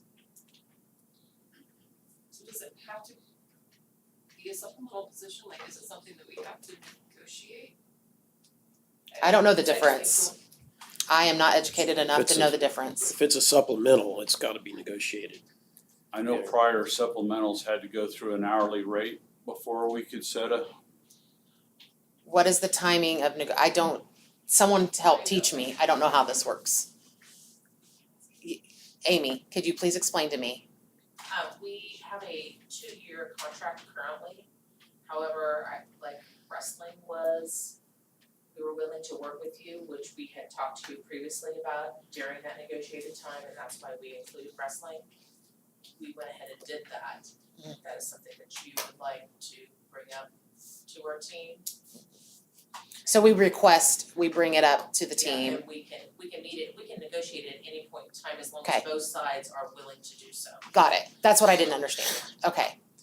And then do we through that come up with how do we come up with the percentage? We talk about it and we negotiate it, Got it. which that was not a problem with wrestling, Mr. Hunt, correct? No. You can't say just a flat fee, say. I don't know. So Amy, we currently do percentages on everything. Is there flexibility If it's a to do it? supplemental, it's whatever we decide and we'd agree upon. It does not have to be a percentage. Okay. Thank you. But that's what we currently have. Right. On all of them, okay. Thank you.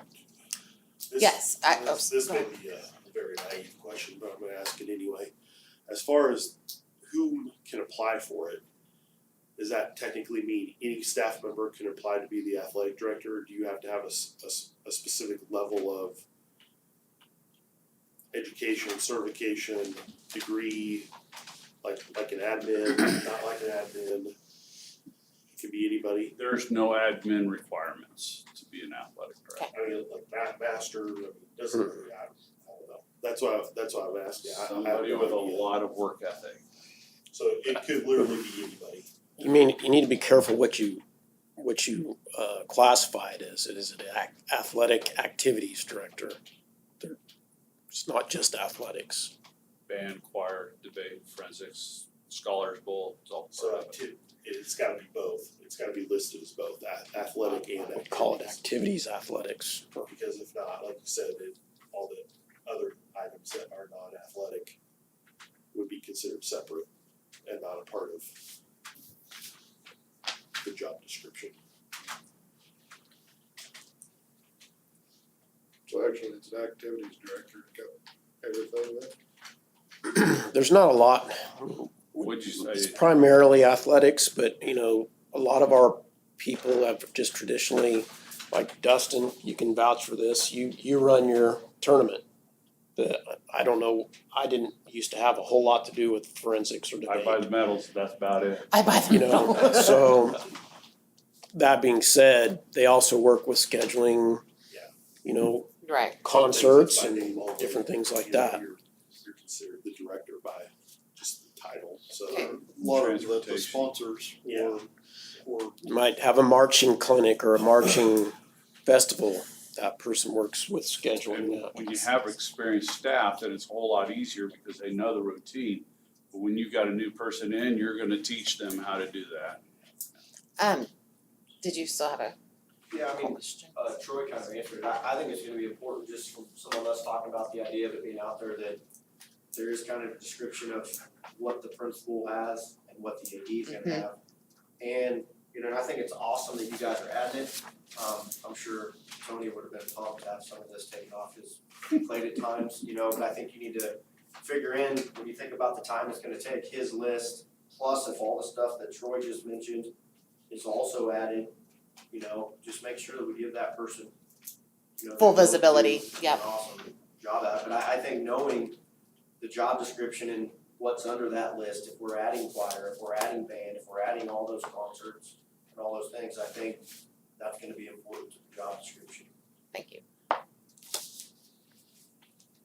Now, when I talk about band and choir, I'm not talking about the actual attending home concerts. I'm talking about state large groups and solo and song, Acacia activities. So when I say activities director, it's not that Oh, the gotcha. AD is attending those concerts here. I do as the principal, not as the AD. But when I deal with sending kids to state large group or solos and small ensembles, that's all through Acacia. Making sure there's eligibility and all of gotcha. that happening, so. Transportation. Well, that second piece where you've got scheduling all activities, that's really scheduling Keisha Yeah. activities. That's all to know. Any other questions? Troy and Patty or whoever to post this to ensure it's I would just clear. probably put internal applicants only. I think we Activities, probably have athletics. enough interest to be okay with internal. Probably, I'm imagining. Kelly, can I ask a question? Yes. Is there a time that you want to meet with us before you do interviews to maybe so that they would know their salary? Yes, That might be an important aspect of someone accepting that position. Yeah, I'm like, that's what I'm saying, is I'm looking at this list, Mhm. like, if someone sees this list, they Okay, might think I just thought I twice. would throw that out there, so we didn't Thank you. skip that part. Yes, we would love to meet. How do we do that? If you wanna send me a text and I can contact our team. Uh-huh. And then is it just like me and somebody as a representative? It would be your team with my team. Oh, our team from the summer, which is down to me. Kelly, could I'd love add. to visit with you. But we'll create a team. Thank you. The team from last summer is down to me. Got it, okay. As of tonight. Okay. Thank you. I'll let you know and then we'll schedule a time. Too sweet. It's the only French I remember. Very cool. Yeah, cause I do think that'll be important, just as I think through each of the sponsors and coaches and percentages they make, thinking about their period of time and what this might mean to be for candidates to be excited about it. Just do a lot of stuff. Okay. It just kind of naturally happens after a while. is this what we're using as the job descriptions of what we decided? I don't know what we would change. Does anybody else have any You thoughts? might add a sentence like Corey said on the bottom of it, I mean, for something Yet to be determined. yet to be determined, I mean, yeah, it's, yeah. I could reach out and get a couple from some districts our size. We do that all the time as board clerks, swap job descriptions. Or otherwise assigned by a principal. Yeah. There you go. Assign to yourself and I, My gosh, it's cold. it is so cold in here right now. And I don't know if it's on here somewhere, but, you know, was over there talking earlier? This was. Lucas was, okay, you know, it's like when he was asking, well, hey, what does principal do, what does this position do, so even if it's making a, which I know isn't the detail you're looking for, but some kind of statement that, you know, activity not participation even, like attendance, like activity attendance to be determined or will be worked with, you know, the rest of the I think in administration. collaboration with the administration, I think something in that to let them know that it's not. activity attendance and not yet to be determined, but Well, the AD and principal has to work a lot together. right, and that's the expectation. Yes, I that's mean, what's that's- in my mind.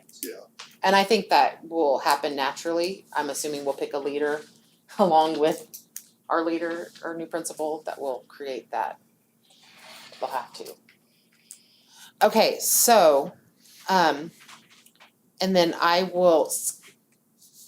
need, somebody on the negotiating committee with me. Did we have I was thinking of January. I don't think we did negotiate it. We did not set a team because we have a 2-year contract. We have a 2-year contract and, You can be a team of one for now, and we can send a team later. well, I don't think, well, okay, yes, gotcha. But we'll discuss the details of that prior to me Yeah. going. Okay, yes, I'll be the team of one. Perfect. I can handle it. Okay. Any other discussion, thoughts from the crowd, from the board? I think this was good. The police is leaving the building. I don't know. I don't know. Is that from the play or whatever? Play. Third round. Is there something with the middle school happening? The high school? What is that? Am I missing something? Okay. All right, I think we are done. Thank you so much for your homework on this, Mr. Heward. This was very helpful. The next discussion is the additional counselor I had, discussion. you know, with our 2-year counselor position with the ESSER money, I had, I think Mr. Reaman, Mrs. Jenkins, and the counselors all kind of met, and Mr. Heward was involved, and I had them just kind of discuss what they were looking for and what they wanted to see in that position, so I don't know if you guys wanna. I mean, what we really talked about was what we wanted our counselors' input on that, what they can use to help support this position. Knowing it's gonna be a 2-year position up front, and just kind of working through that and what they see that additional counselor can help with, mainly social emotional, doing some small group stuff that they just don't have time to do right now. Some other things, like right now we're losing a person through the county, could take over like Project Alert in the middle school, that's through our 7th grade. Take over some of those programs that we don't have time, they don't have time to get through because they're servicing so many kids. And so busy. Also talked about another person to help monitor our credit recovery in the high school. Someone just to kind of, I mean, Mr. Holloway does a great job with those students that he has, but someone else, another set of eyes to keep those kids on track in high school and maybe give them some extra motivation. Some more one-on-one time. And it would free up, It's online, it It's has online. ESSER next to it. it would free up Mrs. Cameron to do some more with just some of the things she has to get done with CTE and scholarships and those types of things if she didn't have as much on her plate with the counseling part of it. Washburn Tech and Flint Hills Tech has really started to take up a bunch more of her time that's relatively new to her, but it takes a tremendous amount of time, especially enrollments and testings, and you know, there's been some struggles. So we talked about this person helping with some of our seminar activities you've heard on our presentation here with our college and career readiness, and helping out with some of those activities with our seminar teachers. So that'd be another. So would this And then- position cross all 3 buildings or 2 buildings? Really, the focus was kind of middle school and high Uh-huh. school, but it could go down to the elementary school too. Just really trying to relieve some, I mean, Mrs. Keefe has a very large caseload, Oh, dealing with her kids I too, can only so, imagine, yeah. you know, just, you know, if she's busy teaching a class, that person could step into and help out with that, or, you know, sometimes I know she's busy teaching a class and I step in and be the counselor, and I'm not near as good as her, so any help would be appreciated. You have some, What'd you say? I'm not near as good as you. yeah, I mean, one of the things it's listed as counselor, school counselor. I have had some social workers apply that are counselors. They're not school counselors, but they're social workers. So who can counsel? I don't know. I don't know what the feeling is on that. For sure. Is there a location for the person to be, or would they float? Well, we kind of talked about, Encouraging this one. yeah, to start, you know, they'd be in the high school in the morning and middle school in the afternoon, but that could fluctuate some. But they're maybe back in this office area back here, in the media center, just so they have a place to call home. But just kind of, we don't want this person to come in and not really just be around and not do anything. Yeah. So, Putting up some, right, just, you're focused on high school in the morning and middle school in the afternoon, but obviously if something comes up, they could go wherever. what are your thoughts on the social worker versus being a school counselor? I don't know if I'm educated enough. I think one of the cautions is social worker, they can't help with some of the college and career readiness stuff when we Got talk it. about career stuff.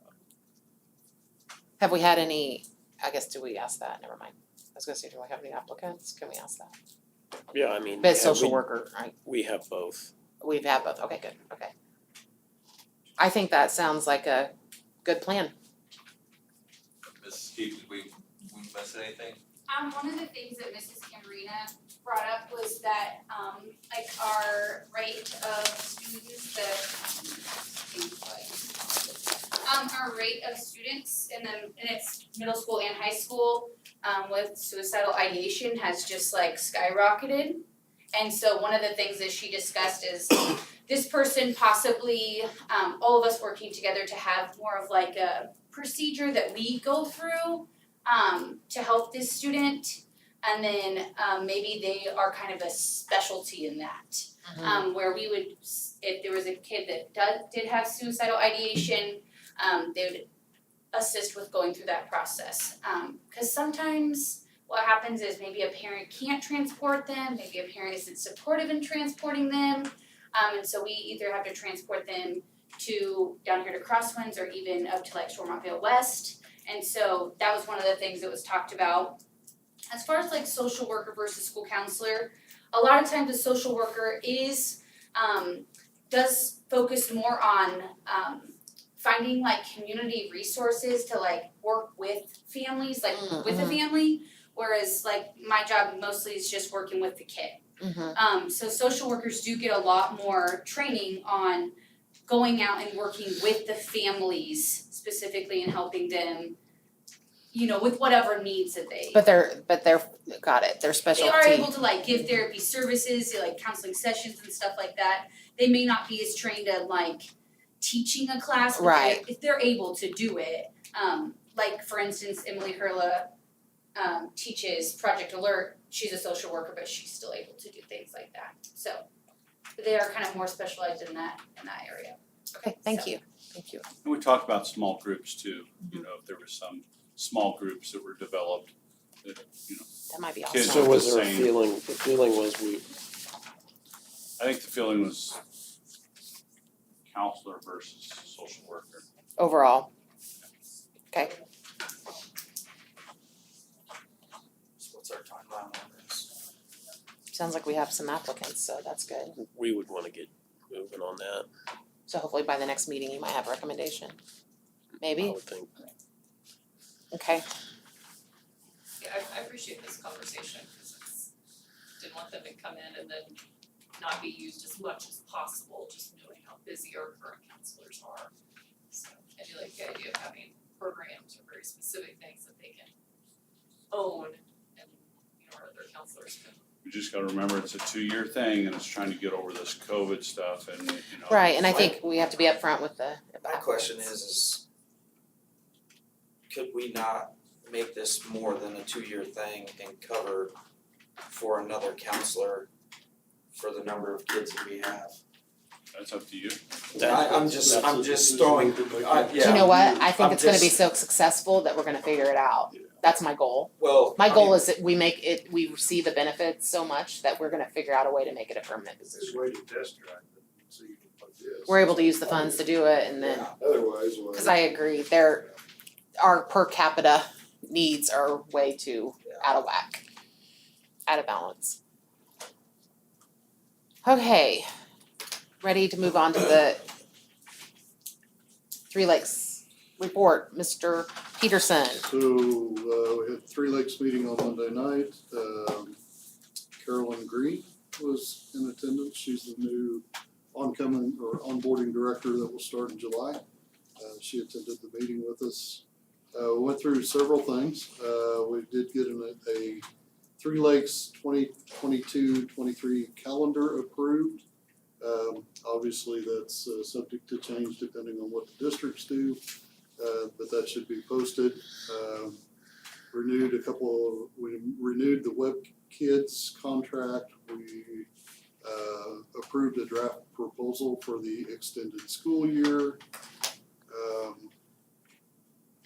We had a presentation and conversation around policy for rollover on vacation.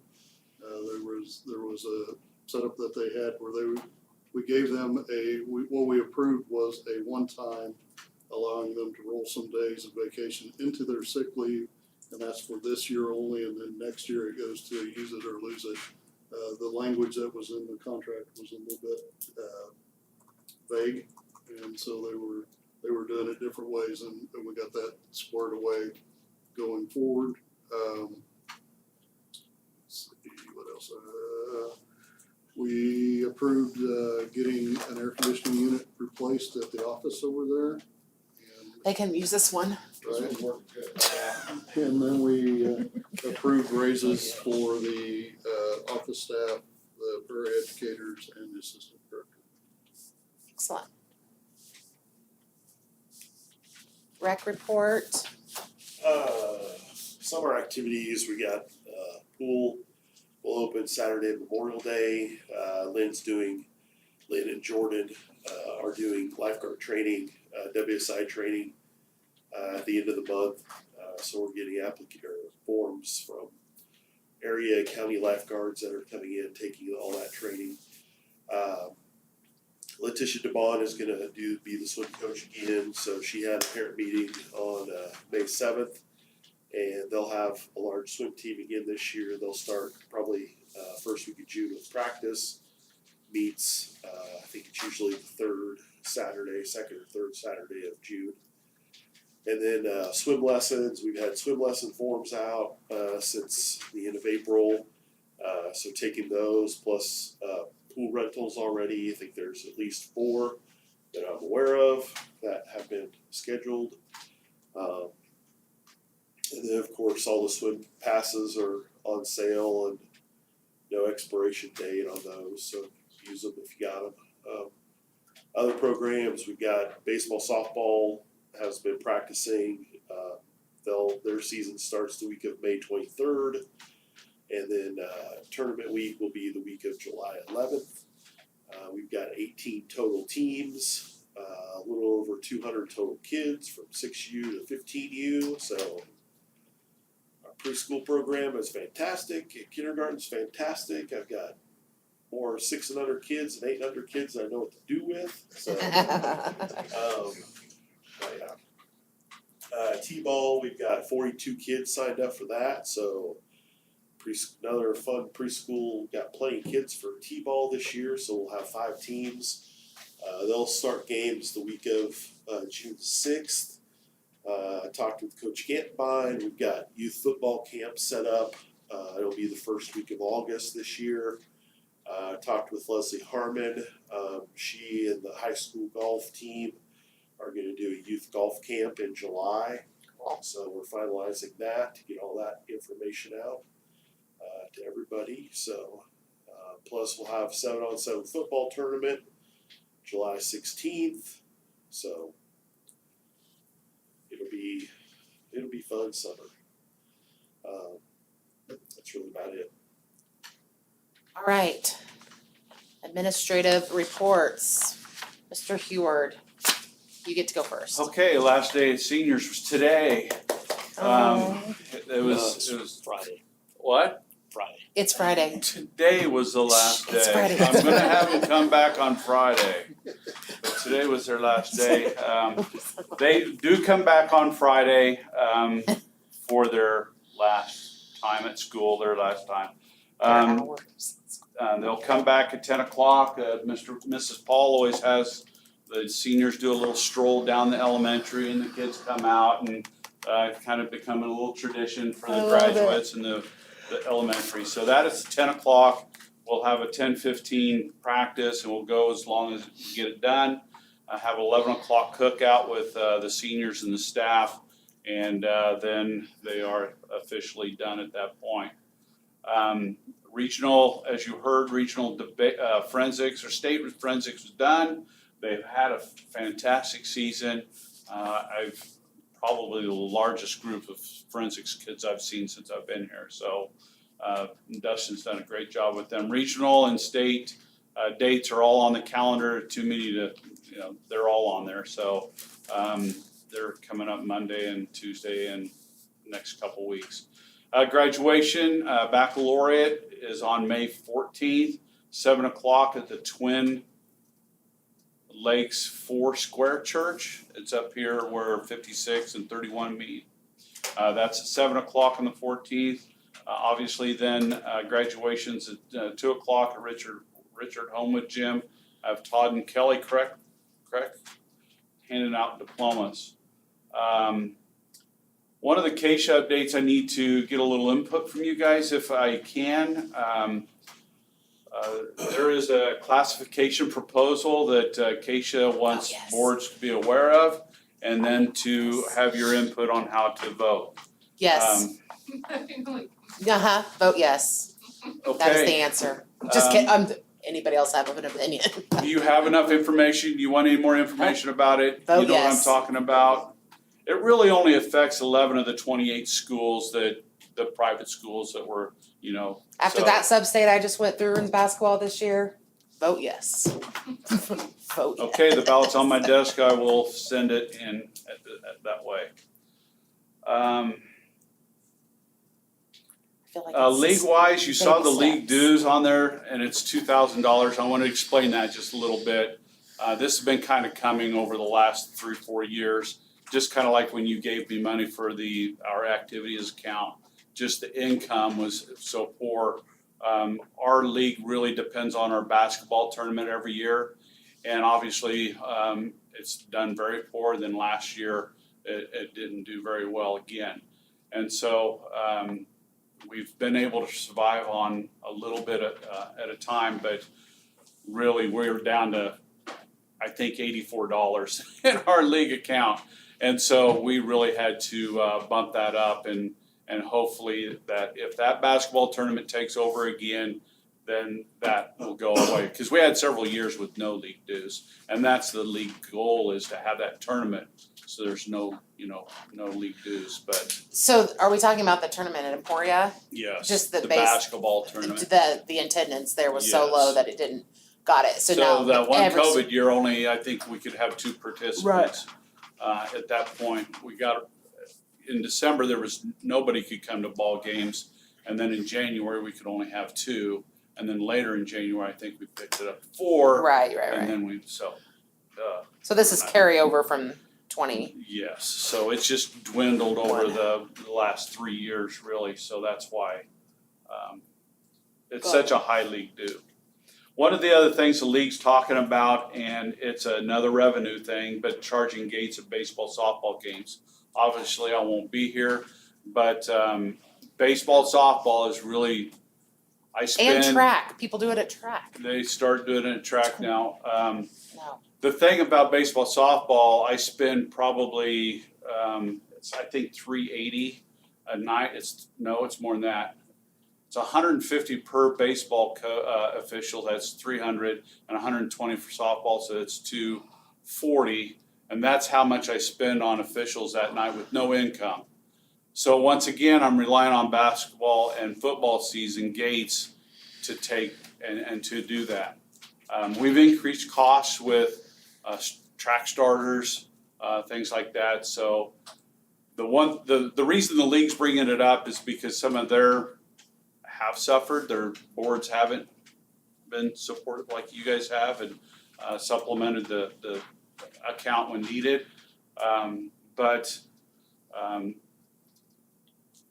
They're just their accounts, and the league wants to do the same thing across the board. They don't want one school to be the only school. And there might be one or two schools that just can't because the way their fields are located. Northern Heights would have a horrible time being able to do gates, and Council Grove would have a horrible time, but Mission Valley might struggle. If their bond goes, then they could do it, but the rest of the schools. So we wanted board input, what you want to do, and then we're going to take it back to the next league meeting and see what different boards, so any input there of your thoughts. I struggle with the fact that if you go to a different school, they may not charge to get in. So I would much rather have it all places you go to on our league, it's either you charge or you don't charge, so I do struggle with that. So when you say that some of them, based on how it's set up, I haven't been to some of these fields. So there's just no way to control because there's So so many like Council different Grove, ones. they'd have to put up tremendous amount of snow fences. Okay. Which are only this tall and they're jumpable anyway. We would have to too. Even in our complex, I mean, you could it's control. it's too open to prevent or to enclose it, especially the track. It would be easier than a lot of other. Yeah, but the thing is, you couldn't hardly enclose it because you have disc golfers that have been down there every game that couldn't even get in to use the. It becomes a policing kind of thing. I was gonna say, it sounds like more of a hassle. Yeah, I have youth teams in practice on game days too, so. There are, And we yes. run into that when we hosted regional events, Yeah. you know, Yeah. but then we had the past people and Which we, that's fine, but I mean, if we had to do that for every home game, varsity JV now, I mean, that would be brutal. I don't know. What would a game typically bring in at the gate? 800,000 maybe. I think you'll have a bunch of people that won't come now. Yeah. That's the thing. I don't see who could, I mean, West Franklin couldn't do that, they'd have to rope off their whole area, I mean, I don't see. I think they would probably collect at the driveway. I mean, I know that you don't wanna name names, but there's gotta be somebody driving the truck on this, so, I mean, it's My gotta be opinion, only the right. schools. It's been our status quo to not. We've been able to fund it with the exception of the fact that we had a pandemic come through and cause basketball and football sales. So I don't know why we would change it just because we were in a. It feels weird, and I think we want, especially when it comes to track and these spring sports and things are busy, we want to be able to have as many supporters there as possible. Well, the spectators have a tendency to come and go. That's what I mean. They come support their athletes in the time that they can, and then they pop out, so, you know, basketball, football, you're there usually for the duration of the game. Track, I know myself, we go watch the events and gotta keep moving, and I know it happens in baseball too, so I think it'd be tough, and it'll be probably affect the. All I know is when I had, somebody in speaker was like, yeah, I have track event and baseball, like rural. I'm gonna have to pay to go into both. And I was like, you pay to go to any? Like, I just think it's So as a board, are we willing to support the the fun- fees from time to time If, if we're in lieu of the gates? And I am, but I wanna make sure that agreed. that we can say, we don't want the gates, but we'll do our part to support. When needed, like we the have the league last two, yeah. As we need to. Very good. And then the last thing I have is on the league side of it, as wrestling will be a league event now because with us adding it, the majority of the schools will have wrestling. It's too late this year to have a league wrestling event. So that won't be until 23, Okay. 24. But just so you know that it is a league event, but there won't be a league event until a year from now, just because schedules are set. And I do have a wrestling schedule set, and I have booked about every wrestling tournament meet that I can get into, to the point that we're gonna have to cancel some.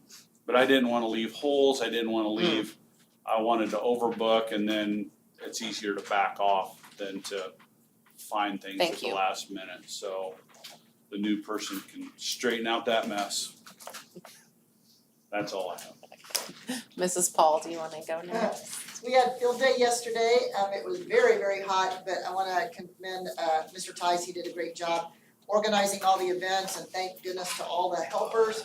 We had great para support, great teacher support, and all the activities ran off really well, and I think everybody really enjoyed the day. Mother's Day tea was held tonight, by the first graders and their mothers. Thank goodness that everything went off well right there. We really wanna appreciate the first grade teachers for actually hosting that. I think sometimes they host it and think, why are we doing this every year? But our mothers Oh, absolutely it's the best. love it. Friday, the elementary school again will host our senior stroll for the graduating seniors, again, that's at 10. Adam Burnett, he works at RCIL, and he's worked with me on various years hosting a disability day for our elementary students. We couldn't quite get all of that fit in on an actual day to where we have multiple disability activities going on. But he is going to come in our school on Monday, and during their PE music time or counselor library time, he's actually going to do like a smaller version of Disability Day. So he'll talk to the kids about what it's like to have a disability, talk to them about his vehicle that he utilizes and things like that. It kind of opens up our kids' eyes to what sometimes people outside of their realm live with. On Monday and Tuesday, second grade's gonna be hosting their talent show. You might be able to see that live stream. Monday, it's in the morning from 8:15 to 9:45. And then on Tuesday, it's from noon to 1:45. And again, that's the second grade talent show. Our awards assembly is Tuesday at 2:00 in the auditorium. Guests are allowed to attend that activity. And then teachers will be having their transition day for teachers on Monday. This is a chance for like kindergarten teachers meet with first grade teachers. They talk about their incoming students. And then we have the first grade teachers meet with the second grade teachers, and they discuss incoming students, and so on all the way through fifth grade. It's just kind of a way to get geared up for next school year. And then students will have their transition day on Tuesday from 9 to 9:20. And basically the kindergartners move up to first grade, the first moved up to second, and so on. And then Mrs. Keefe takes the fifth grade over to the sixth grade area and kind of introduces them to the middle school. But it's a chance for our incoming students to that grade level to get an idea of what those teacher expectations are for next school year. That's all I have. Okay, middle school, finished up state assessments, got those out of the way. All our students did a great job, so we reward them for doing a great job by taking them down to Sonic and getting them a drink. We'll do that Monday morning. They seem to really enjoy that, keeps them fired up for the day. And then we have eighth grade promotion Sonic also does on May to me too. 16th at 7 p.m. I got Tyler and Kelly down handing out those certificates. If you can be there around 6:45 or so, should be plenty of time. And then We better be missing a baseball game. yeah, you better be. Better be playing in one, but missing it. Eighth grade incentive days, May 17th. Typically we go to Worlds of Fun on this, but it's closed on Tuesday. So this year we're switching it up. We're gonna go to the main event in Olathe. They'll do some bowling, some laser tag, get to play some arcade games. And then we're going to the Royals game after that. There's a 1 o'clock game, so it worked out pretty well. We'll just shoot on over, head to the Royals game. Got some pretty good deals on some tickets and some concessions, so go to that and then we'll come back and should be home by around 6 o'clock. Awards assembly for middle school is on May 18th, last day of school at 9:30.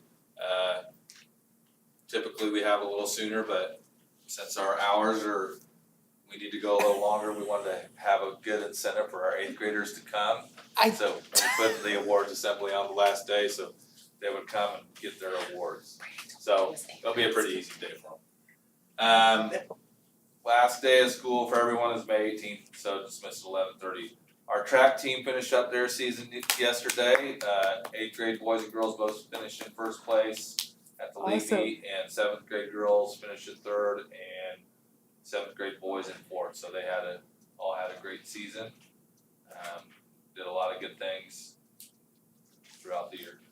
Last thing I have is we're looking to repaint the gym floor, so I wanted to get input from our coaches, so I talked to our volleyball coaches and our basketball coaches.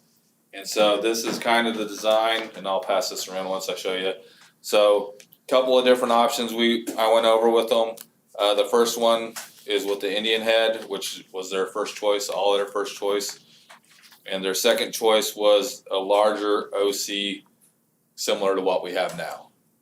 They liked the lines and everything. We kind of cleaned it up a little bit. Right now we have green and blue and made all the lines a little bit lighter, and you can see those when you look at this picture. It just looks a lot cleaner. The only other thing I'm gonna let you guys decide is, like, if you look at this court, you can see the Osage City is in wood, just kind of like it is now. And there's also a white option. So they were split on that. So that's where you guys get to be the tiebreaker. The only thing we've talked about is There are 6 of us, so. sometimes that white fades over time. It's yellow. It gets yellow, and this wouldn't fade, so It's wood now. it's wood right now. So I'll pass this around, you guys can look at, the concern with the Indian head is you never know when that could change, Well, but not anytime soon. we'll let you guys decide. The, Ooh, look at that fancy OC. you can put that in the center court. We had several options come through. Andy gave me some different OC graphics I saw to send through to have them look at, and they looked at all of those. The Indian head could also go in the center of the circle, which be fixable, potentially. Do it from 3-point line to 3-point line. Or The big, like, We're gonna have. as one big as the mural. it is not fixable if it's the way it is there without repainting. Meaning if for some reason we're not the Osage City Indians, we're gonna have a heck of a lot more problems than the middle of the basketball floor. What's in the high school, did we just repaint the high school floor, or is that still on the to-do list? That's what this is. That's what we're talking I thought about. you were talking about middle school, No. but I feel like we haven't done the high school yet. Yeah. Got it.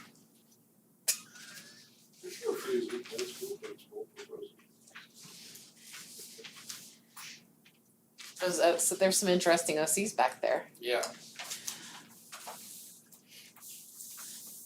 We'll do all in favor of the white paint. Oh, Like, how many years do you think Flora will start fading have you seen from the wood to the white? It's just hard to tell when they put on the wax. each it's year. the wax, right? The new wax every year that It's does the- it? It's a polyurethane based stuff that I don't know how long that would Our wood's take to yellow turn anyway. yellow. Mr. Raymond, who did you say that you? I talked to both middle school and high school volleyball coaches just to talk about the lines, and then all our head basketball coaches. So it's the Power Indian in the middle, bigger, and then we're gonna decide if we like wood or white Osage City. Okay. Let Corey review.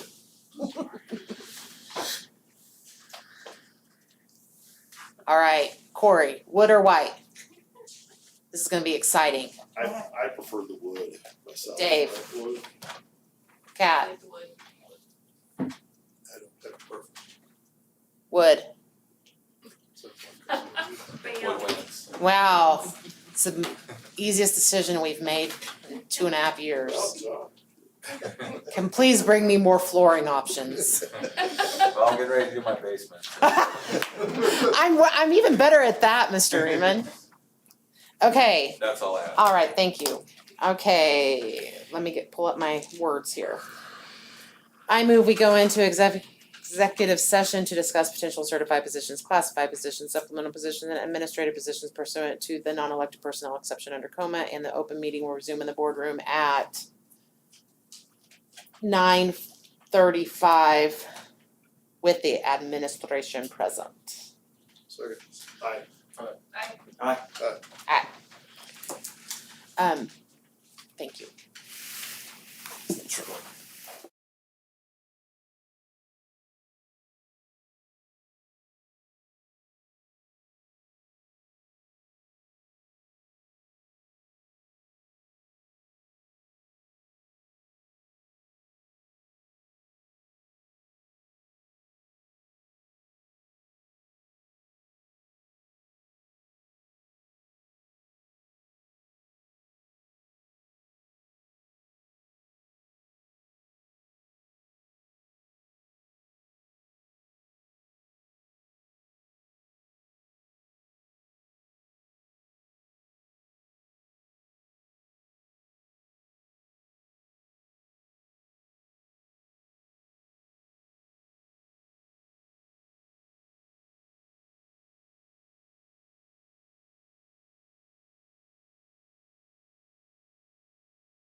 I think it's in the windows and coming off. Is that what it is? Cause I feel it coming So down we're like- back in open session. I move we go back into executive session to discuss potential certified positions, classified positions, supplemental positions, and administrative positions pursuant to the non-elected personnel exception under coma, and the open meeting will resume in the boardroom at 9:45 with the admin present as requested.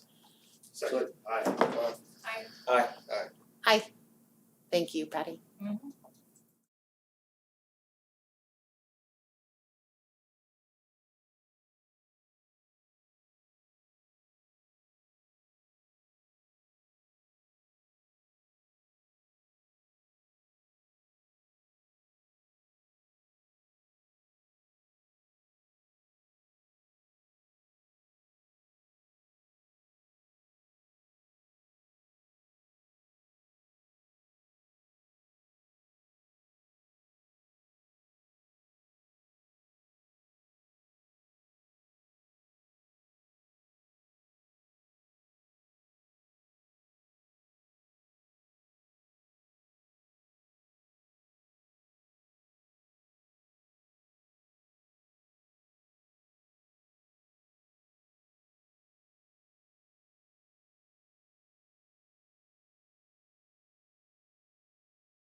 I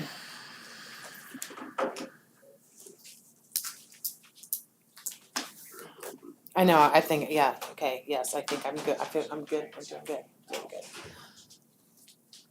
All right, we are back in open session. I make a motion that we approve the resignation of Travis Blue as the high school Stuco sponsor. Can I do all these at once? Okay, approve Tabitha Renfro as the K through 12 reading specialist for the 22-23 school year as part of the ESSER 3 grant. Approve Chelsea Watson as the 5th grade teacher for 22-23 school year. Approve the following middle school, summer school staff, Brock, Baxter, Dustin, Stuckey, splitting, I'm so sorry, I apologize. Splitting a position, and Marion Smith. Approve Toby Cretal as the night custodian. Can I do these two? Yeah. Approve the recommended certified staff contracts for 22-23.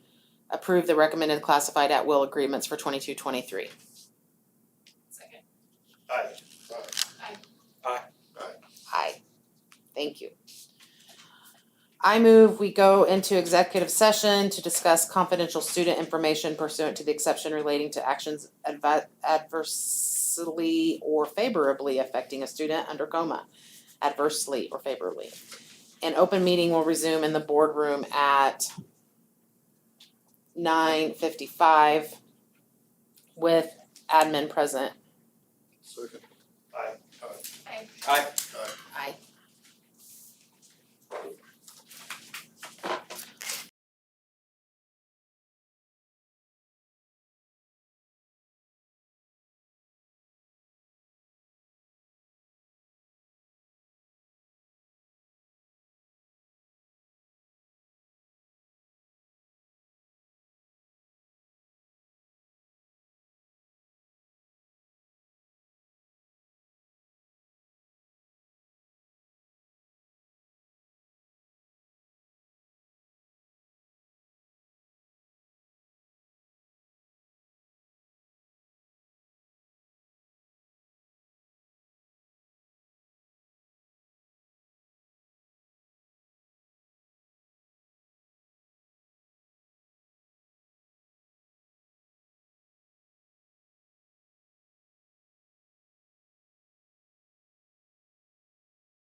Open session, no action.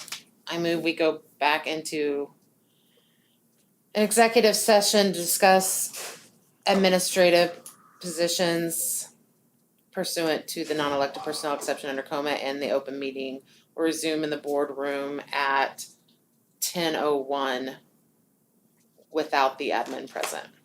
Second, aye. Aye. Corey, did you second that? Yes. Okay.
We're so sorry. I'm running, I'm telling you. And I know, we know you are. Okay, we're back in open session.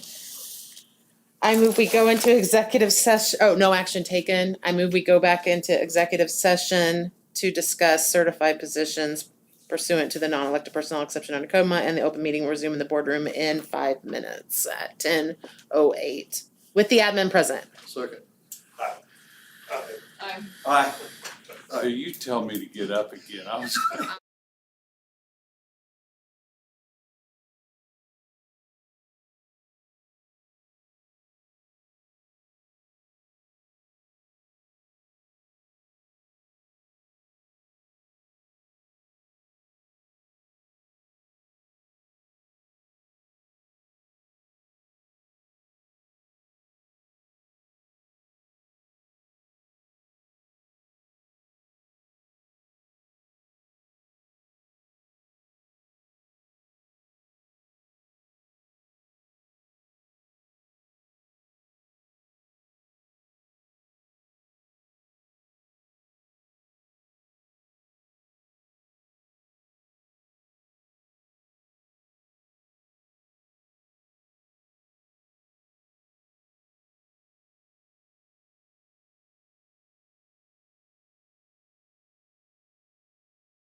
Back in open session, no action taken.